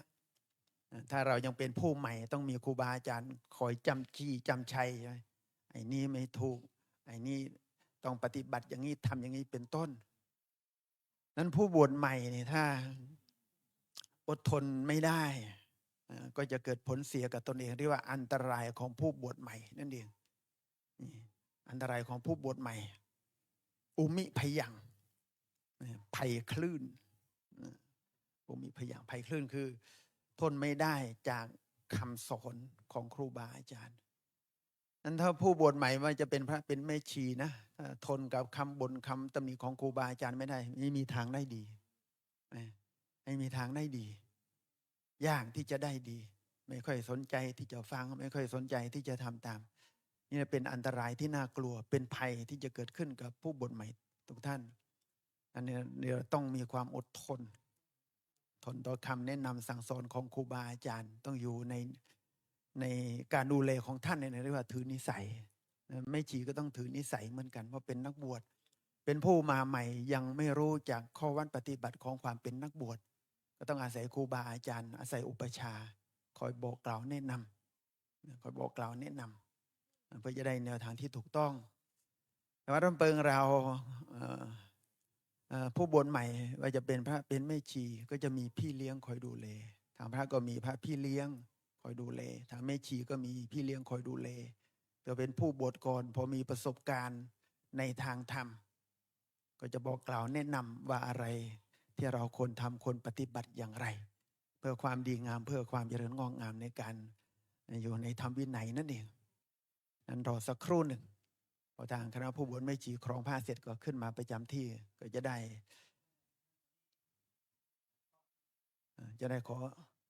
ขอศีลขอนิสัยตามลำดับต่อไป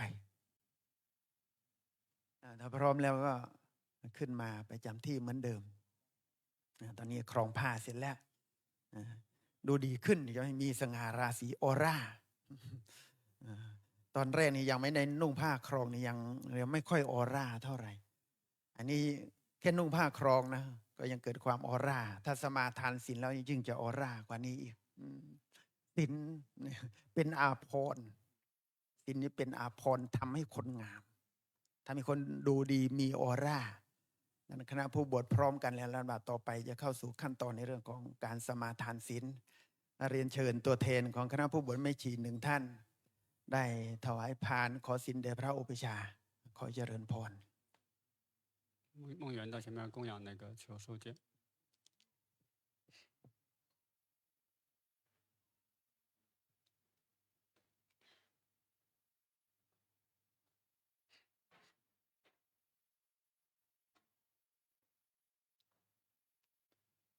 ยกพานถวายพระอุปชฌาย์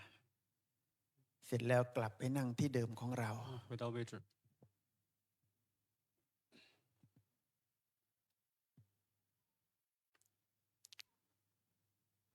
รอตัวแทนกลับไปนั่งที่เดิมเมื่อตัวแทนกลับไปนั่งที่เดิมของตนเองเสร็จแล้วทางคณะผู้บวชแม่ชีก็จะได้พระอุปชฌาย์พร้อมกันรอสักครู่หนึ่ง一起拜戒师参拜。เมื่อพร้อมแล้วกราบพร้อมกัน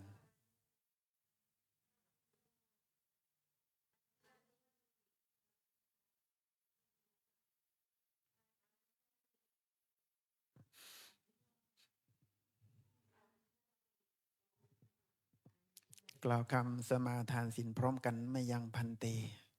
มายังพันเตติสานาเลนะสาหาทาสาชีนานิยาจามะตุติยัมปีมายังพันเตติสานาเลนะสาหาทาสาชีนานิยาจามะตาติยัมปีมายังพันเตติสานาเลนะสาหาทาสาชีนานิยาจามะนะโมตัสสะภะคะวะโตอะระหะโตสัมมาสัมพุทธัสสะนะโมตัสสะภะคะวะโตอะระหะโตสัมมาสัมพุทธัสสะนะโมตัสสะภะคะวะโตอะระหะโตสัมมาสัมพุทธัสสะนะโมตัสสะภะคะวะโตอะระหะโตสัมมาสัมพุทธัสสะนะโมตัสสะภะคะวะโตอะระหะโตสัมมาสัมพุทธัสสะนะโมตัสสะภะคะวะโตอะระหะโตสัมมาสัมพุทธัสสะพุทธังสรณังคัจฉามิพุทธังสารนังกัจฉามิ ธัมมังสรณังคัจฉามิธัมมังสารนังกัจฉามิ สังฆังสรณังคัจฉามิสังฆังสารนังกัจฉามิทุติยัมปิพุทธังสรณังคัจฉามิทุติยัมปิพุทธังสารนังกัจฉามิทุติยัมปิธัมมังสรณังคัจฉามิทุติยัมปิธัมมังสารนังกัจฉามิทุติยัมปิสังฆังสรณังคัจฉามิทุติยัมปิสังฆังสารนังกัจฉามิตติยัมปิพุทธังสรณังคัจฉามิตติยัมปิพุทธังสารนังกัจฉามิตติยัมปิธัมมังสรณังคัจฉามิตติยัมปิธ ธัมมังสารนังกัจฉามิ ตติยัมปิสังฆังสรณังคัจฉามิ ตติยัมปิสังฆังสารนังกัจฉามิ ติสรณะขมนังนิธิตัง อามาพันเต ปานาติปาตาเวรมณีสิกขาปะทังสมาธิยามิ ปานาติปาตาเวนมณีสิกขาปะทังสมาธิยามิ อาทินนาทานาเวรมณีสิกขาปะทังสมาธิยามิ อาทินาทานาเวนมณีสิกขาปะทังสมาธิยามิ อะพรหมจริยาเวรมณีสิกขาปะทังสมาธิยามิ อาพรหมจริยาเวนมณีสิกขาปะทังสมาธิยามิ มุสาวาทาเวรมณีสิกขาปะทังสมาธิยามิ มุสาวาทาเวนมณีสิกขาปะทังสมาธิยามิ สุราเมรยมัชฌัปมาทฐานาเวรมณีสิกขาปะทังสมาธิยามิ สุลาเมนายามาชาปามาทัฏฐานาเวนมณีสิกขาปะทังสมาธิยามิ วิกาละโภชนาเวรมณีสิกขาปะทังสมาธิยามิ เวกาลาโพชาลาเวนมณีสิกขาปะทังสมาธิยามิ นัจจคีตะวาทิตะวิสุกะทัสนาเวรมณีสิกขาปะทังสมาธิยามิ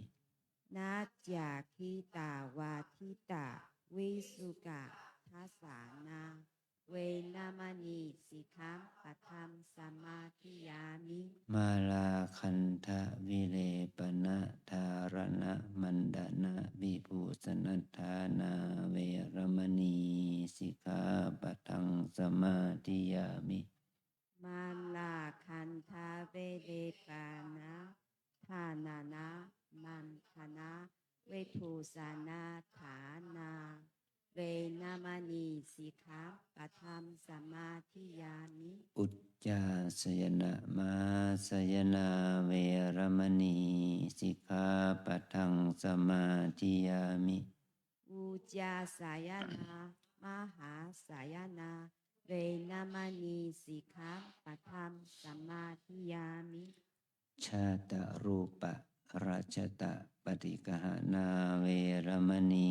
สิกขาปะทังสมาธิยามิ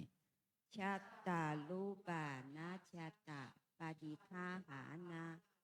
เวนมณีสิกขาปะทังสมาธิยามิ อิมานิทัสสะสิกขาปทานิสมาธิยามิ อิมานิทาสาชิขาปะทานิสัมมาทิยามิอิมานิทาสาชิขาปะทานิสัมมาทิยามิอิมานิทาสาชิขาปะทานิสัมมาทิยามิ อิมานิทัสสะสิกขาปทานิสีเลนะสุขติงยันติสีเลนะโภคสัมปทาสีเลนะนิพุติงยันติตัสมาสีรังวิโสทะเย สาธุสาธุสาธุ กราบพร้อมกัน3 ครั้ง 三拜。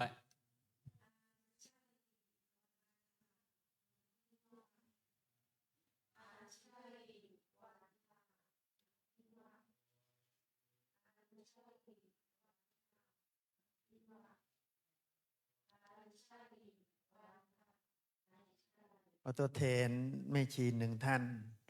ถวายพานขอนิสัยเดี๋ยวพระอุปชฌาย์ 你会运筹到前面供养第4盘花，求医治。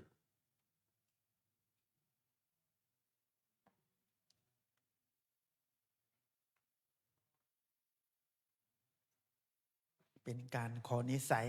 การบวชเป็นแม่ชีเราก็สำเร็จแล้ว ตั้งแต่เรากล่าวคำว่าตติยัมปิสังฆังสรณังคัจฉามิแล้วก็ยังได้สมาทานสิกขาบทอีก10 ข้อในการประพฤติปฏิบัติต่อไปก็เป็นการขอนิสัยตัวแทนทางคณะแม่ชีถวายผ่านขอนิสัยแด่พระอุปชฌาย์เสร็จแล้วกลับไปนั่งที่เดิมของเรา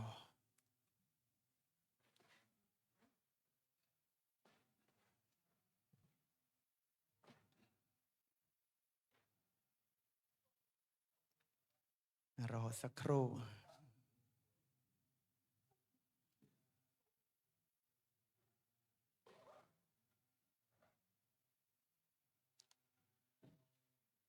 พร้อมกันแล้วกราบ3 ครั้ง3拜。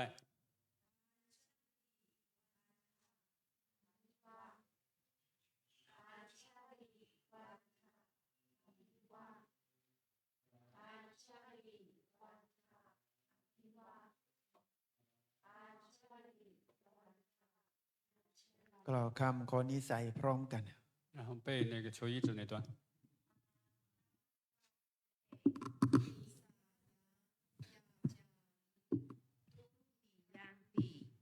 อาหัมพันเตนิสายายาชามิตาติยัมปิอาหัมพันเตนิสายาวาชามิอุปาชายุเมพันเตโหเหอุปาชายุเมพันเตโหเหอุปาชายุเมพันเตโหเหปฏิรูปังสาธุพันเตโอปาญิกังสาธุพันเตปัสสาธิเกนะสัมปะเทหิสาธุพันเตอาชาตาเกฮาลีเทโลเมหัมภาโลอาหัมปิเตลาสัพพาโลอาชาตาเกฮาลีเทโลเมหัมภาโลอาหัมปิเตลาสัพพาโลอาชาตาเกฮาลีเทโลเมหัมภาโลอาหัมปิเตลาสัพพาโลกราบ3 ครั้ง3拜。อัญชลีวันทาอภิวาทอัญชลีวันทาอภิวาทอัญชลีวันทาอภิวาทอัญชลีวันทาอัญชลีนั่งพับเพียบพนมมือรับฟังโอวาทในการอธิบายคำที่เรากล่าวคำขอนิสัยเมื่อกี้แปลว่าอย่างไรหมายความว่าอย่างไรเพื่อเกิดความเข้าใจในการประพฤติปฏิบัติตัวเพื่อความดีงามเจริญงอกงามในธรรมวินัยเราตั้งใจในการ侧坐合掌，侧坐合掌，听阿江开示。阿江会开示一下刚才我们求医指的含义。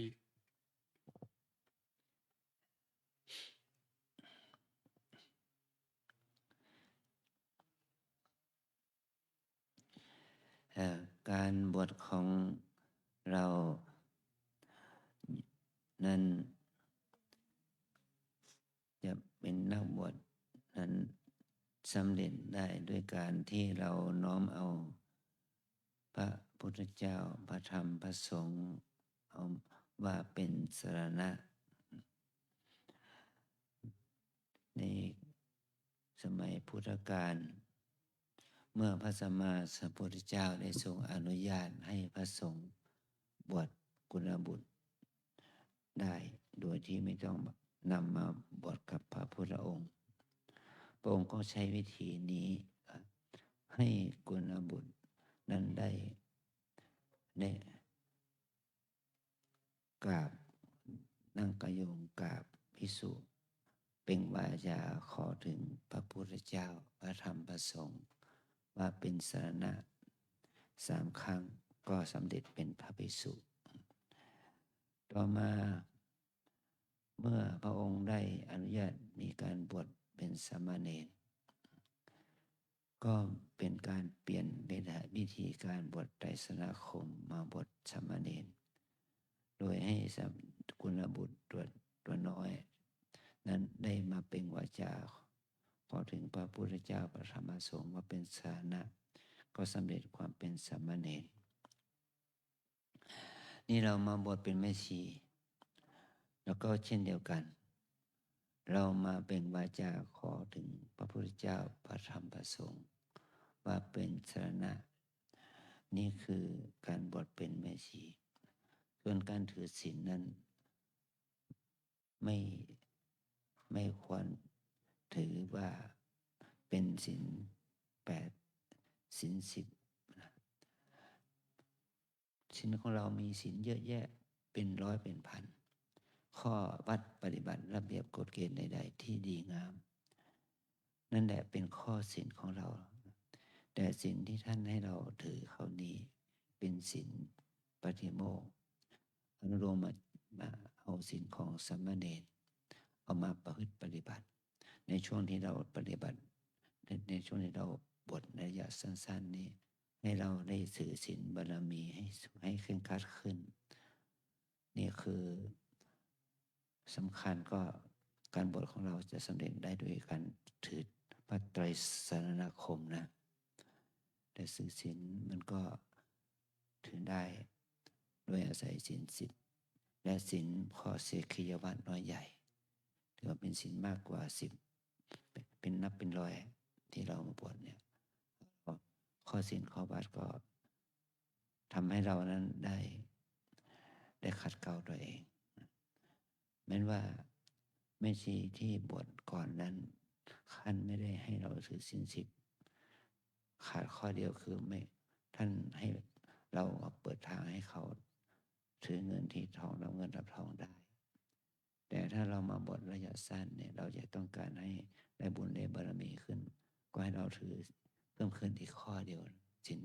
ที่เว้นจากการรับเงินรับทองเป็นข้อของตนนี่เราต้องถือศีลข้อนี้ด้วยนะเพื่อเป็นบารมีทำเป็นบุญกุศลแก่เราทั้งหลาย阿江说就是我们佛陀成道之后就有人在佛陀的教下出家，他们去皈依三宝。我们出家就是把三宝佛法僧作为我们的皈依依止之处。然后阿江说我们那个比丘出家就会拜三宝拜佛法僧，然后在比丘出家之后，后面就有一些岁数比较小的孩子，他们也想出家，这个时候就产生了沙弥出家。沙弥出家的戒律就和比丘不一样，沙弥出家要去皈依三宝，一样也要皈依三宝，但是戒律是不同的。我们麦琪，我们跟那个沙弥的那个是差不多一样的。阿江说我们事实上我们的戒律有很多，有几百条。这些戒律，我们修行上的戒律有几百条，我们叫做那个巴提摩卡，是用来保护护持我们的修行。但是我们在沙弥，我们去麦琪出家的时候，现在我们是受的是10戒。这10条戒用来我们去护持这10条戒律。阿江说我们平时我们很多麦琪出家的时候，我们受的是8条戒，因为如果是出家时间比较长的话，8条戒可能比较方便，就是另外一条那个就不吃金钱那条戒可能比较难以去护持。但是我们因为是短期嘛，短期出家，所以我们希望我们的那个戒律更加圆满一些。在这个时间之内，我们的那个就是戒律就会多。我们今天受的是10戒，就是去吃10条戒，时间段。这样的话是我们去护持10条戒是比较容易实现的，所以我们就是受了10条戒。差不多。อันนี้เราได้เป็นวาจาขอรับวัดไตรสรณคมและศีลเป็นแล้วก็ได้รับไตรสรณคมและศีลเรียบร้อยแล้วเราได้เป็นวาจาขอนิสัยก็คือว่าขอข้อวัดปฏิบัติที่จะเป็นแม่ชีที่ดี จากอุปชฌาย์อาจารย์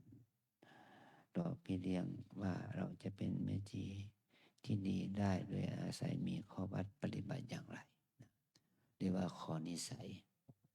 ข้อหลักการหลักเกณฑ์ข้อวัดปฏิบัติ การอยู่การกินการนุ่งการห่มที่ดีงามที่เป็นระเบียบเนี่ยนั่นแหละคือถือว่าข้อนิสัยเนี่ยข้อนิสัยกับอุปชฌาย์อาจารย์อุปชฌาย์อาจารย์ท่านก็ได้ถามเราว่าปฏิรูปังเป็นต้นว่าเนี่ยว่าเธอก็รับสาธุปันเตหมายความว่าเธอทั้งหลายนั้นด้วยข้อนิสัยแล้วขอเราเป็นอุปชฌาย์อาจารย์แล้วก็อุปชฌาย์อาจารย์ก็เลยถามเราว่าเธอพร้อมที่จะเปลี่ยนแปลงตัวเองไหมปฏิรูปังแปลว่าปฏิรูปแปลว่าเปลี่ยนแปลงทำให้ดีขึ้นทำให้วิถีชีวิตของเราให้ดีขึ้นหรือปฏิรูปโอปายิกังแปลว่าชอบด้วยอุบายของบัณฑิตหมายความว่ากิจที่เราจะต้องทำข้อวัดปฏิบัติที่เราจะต้องทำเนี่ยเราทำเพราะสิ่งเหล่านี้เป็นสิ่งที่บัณฑิตท่านมีความชอบใจท่านมีความยินดีข้อวัดปฏิบัตินี้เป็นที่ยินดีของบัณฑิตอันที่สามปัสสายเกนะสัมปะเดหิเธอจงประพฤติตนให้เป็นที่เลื่อมใสก็เหมือนกับว่าเรามาบวชนะเราไม่ได้ทำให้หมู่คณะเสื่อมเสียทำให้หมู่คณะชื่นชมยินดีน่าศรัทธาทำให้สังคมชื่นชมยินดีและศรัทธาทำให้ครอบครัวเราที่เป็นครอบครัวนั้นทำให้ครอบครัวเราชื่นชมยินดีและศรัทธาต่อการบวชนั่นเนี่ยคือสิ่งที่เราได้เป็นวาจาขอนิสัยขอวัดปฏิบัติขอเราได้ทำหน้าที่นี้เพื่อความ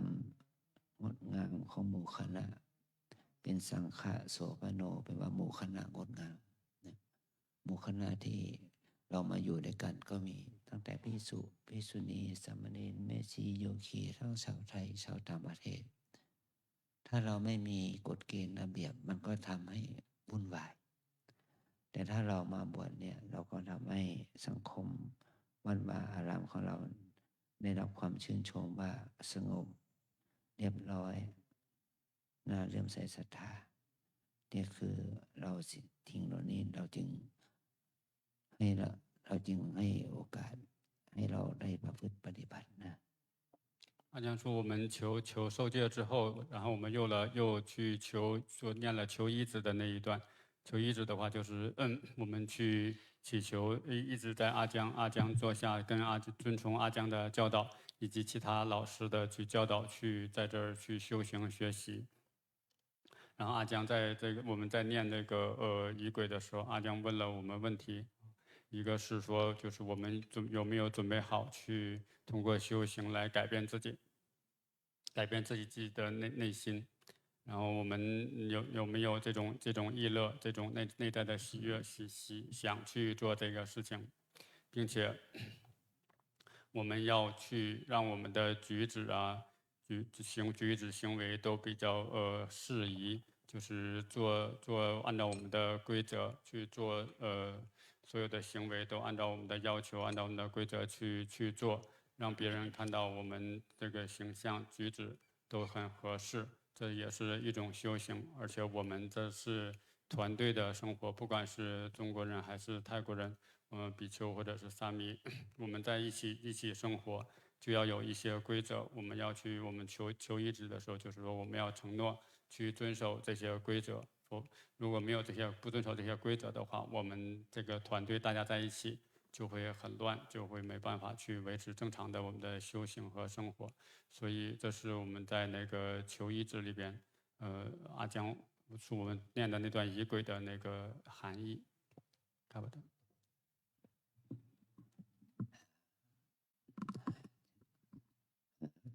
การมีกรรมการบวชก็เสร็จสิ้นแล้วนะ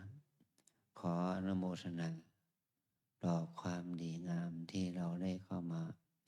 บวชเป็นแม่ชีในพระธรรมวินัยของพระสัมมาสัมพุทธเจ้า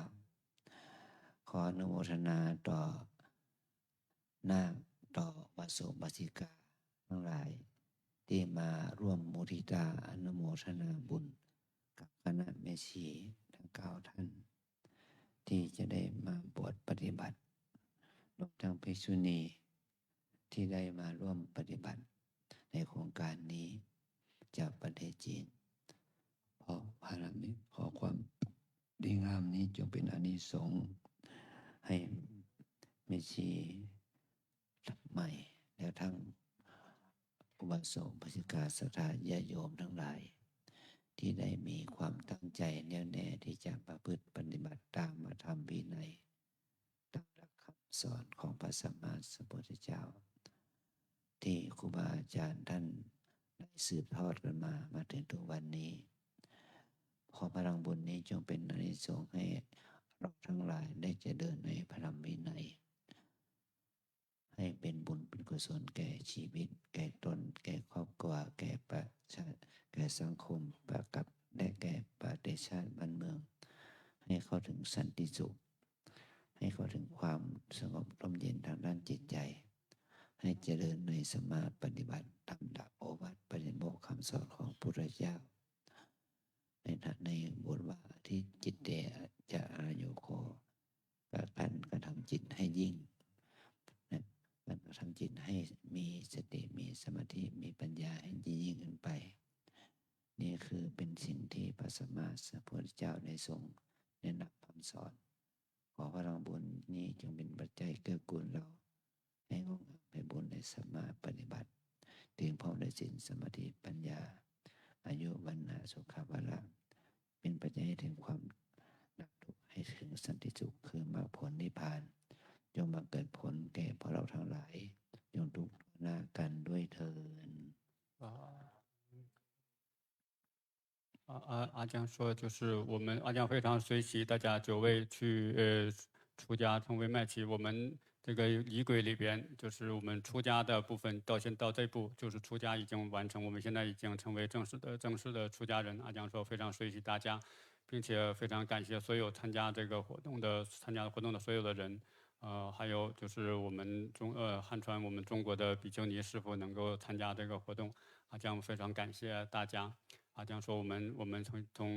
大家都要去按照佛陀的教导去努力的去修行，去修行自己的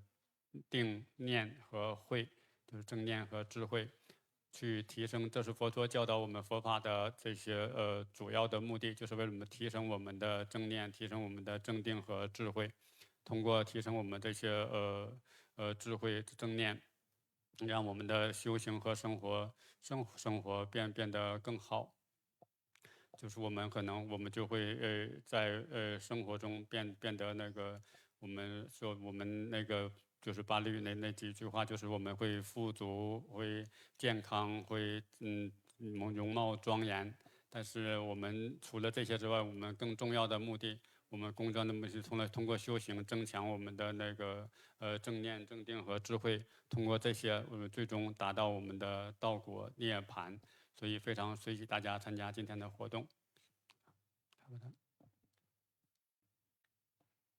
ลำดับต่อไปจะเป็นการขอขมา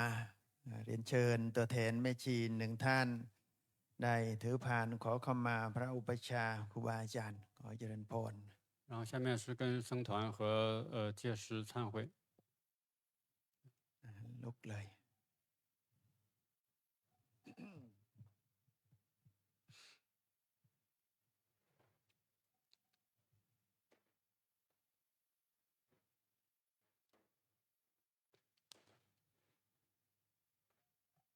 ถือพานขึ้น拿在手里边，ระหว่างหน้าอกกล่าวคำขอเข้ามาอุปชาพร้อมกัน大家一起念第一段。สังเคปะมาเตนะทวารตาเยนะกากันสาพันอภาราทันกามาทูโนพันเตอะหังโวตังสังโฆขมันตุตุเมหิปิเมขมิตตัง นเต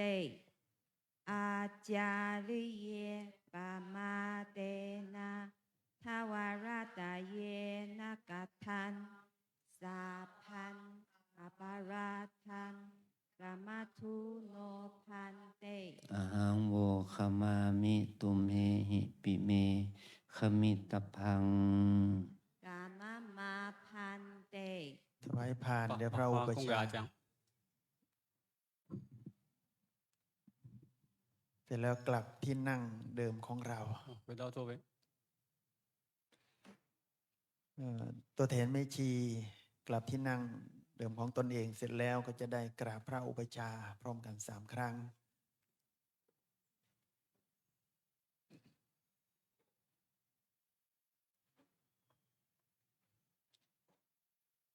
之后，然后我们一起3拜。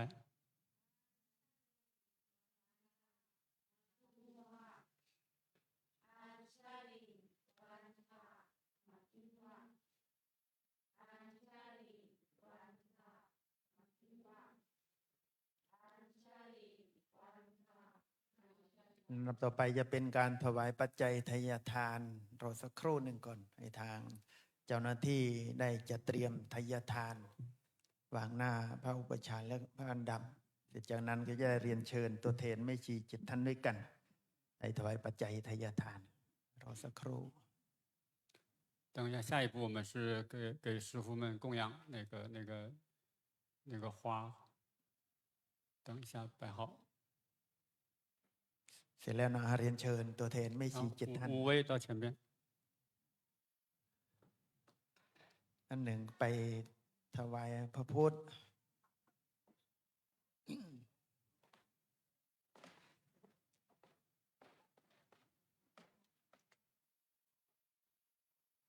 ถวายพระสงฆ์5 รูปพระพุทธ1แล้วก็ตัวแทนแม่ชีที่มาร่วมพิธี1 ท่านพร้อมกันแล้วก็ยกไทยทานประเคน拿起来，把盘拿起来。好，供养，供。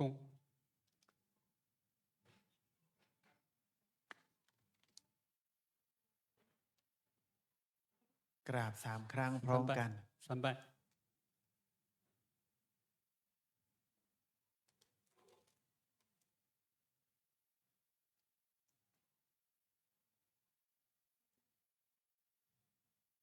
เสร็จแล้วกลับไปนั่งไปจำที่ของเราจะได้กรวดน้ำรับพร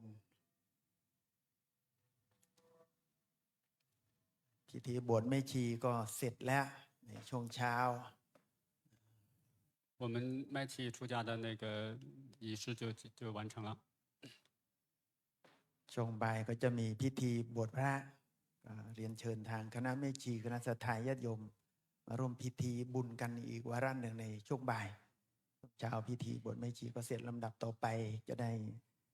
กรวดน้ำรับพร 那个水。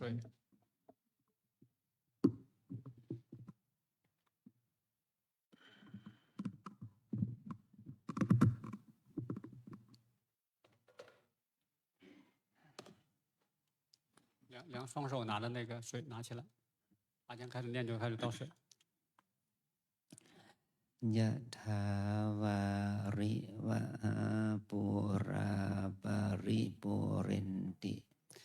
สาครังเอวะเมวะอิโตทินังเปตานังอุปกัปปติอิจิตังปฏิตังตุมังคิปะเมวะสมิจจตุสัพเพปุเรนตุสังกัปปายันโตปนะระโสยะถามณิโชติระโสยะถาเอวะจันโตสัพพะโรวินาศตุมาเตภวะวันตารายโยสุขิติพายุโกภวะอภิวัตนาสิริวุนทาปัจจายโนจันตารโรธร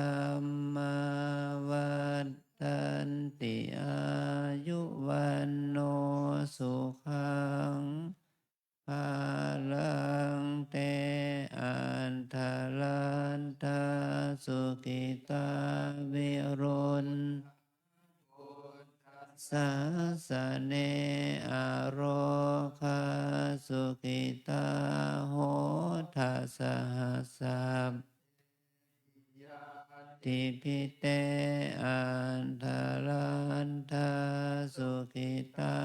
วิรุณพุนทัสสะสเน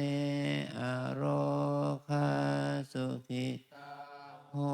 ทัสสะหัสสะเปหิยาติพิเตอันทรัตถาสุขิตาสเนอโรคา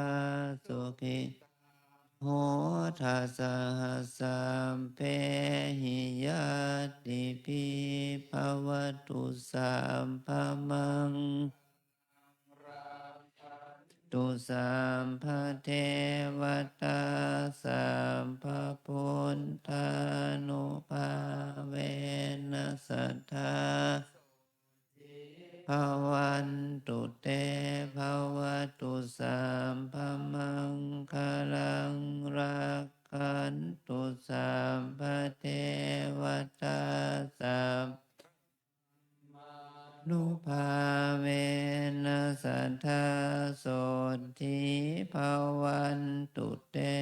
ภวตุสัมภมังคลังรักขันตุสัมภสังฆานุภาเวนัสสัทธาโสทิภวันตุเต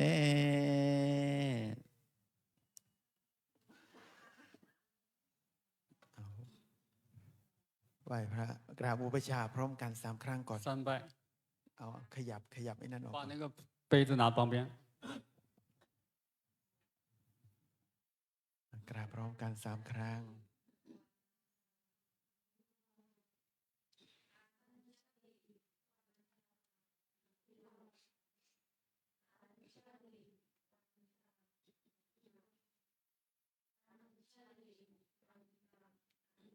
ไหว้พระพร้อมกันอรหังสัมมา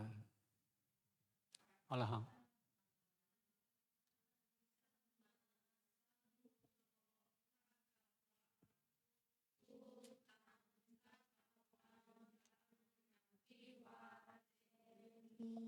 拜。 สวากขาโตภะคะวะตาธัมโมธัมมังนามัสสามิสุปฏิปันโนภะคะวะโตสาวกสังโฆสังฆังนามามิ เตรียมบานให้แม่ชีหรือยังทุกทายจะได้มอบบานเดี๋ยวถ่ายรูปก่อน 拍照，照相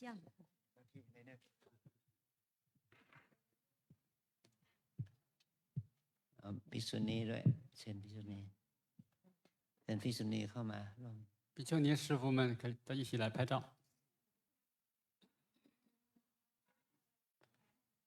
เอาให้คุณยายแม่ชีเอาเก้าอี้มาด้วยนั่งครับ 姥姥拿了跟那椅子，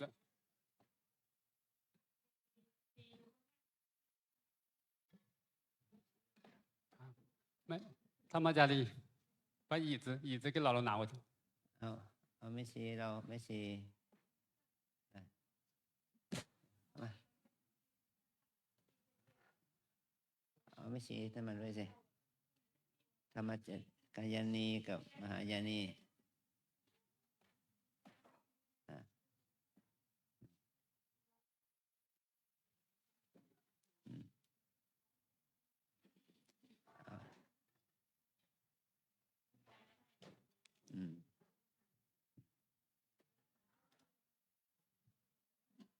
อันนี้กายานีธรรมจารีแบบนี้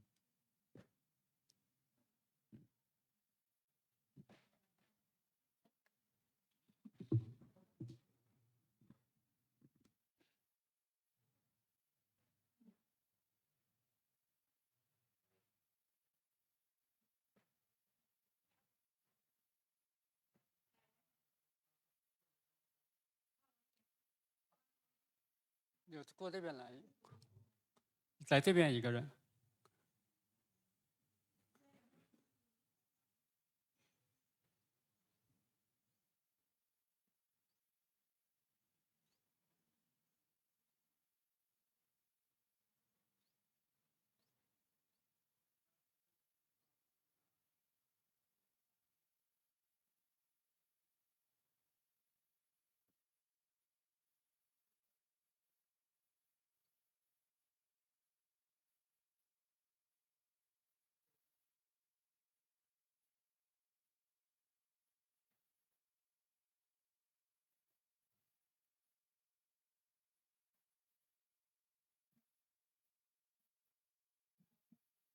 排队，排队。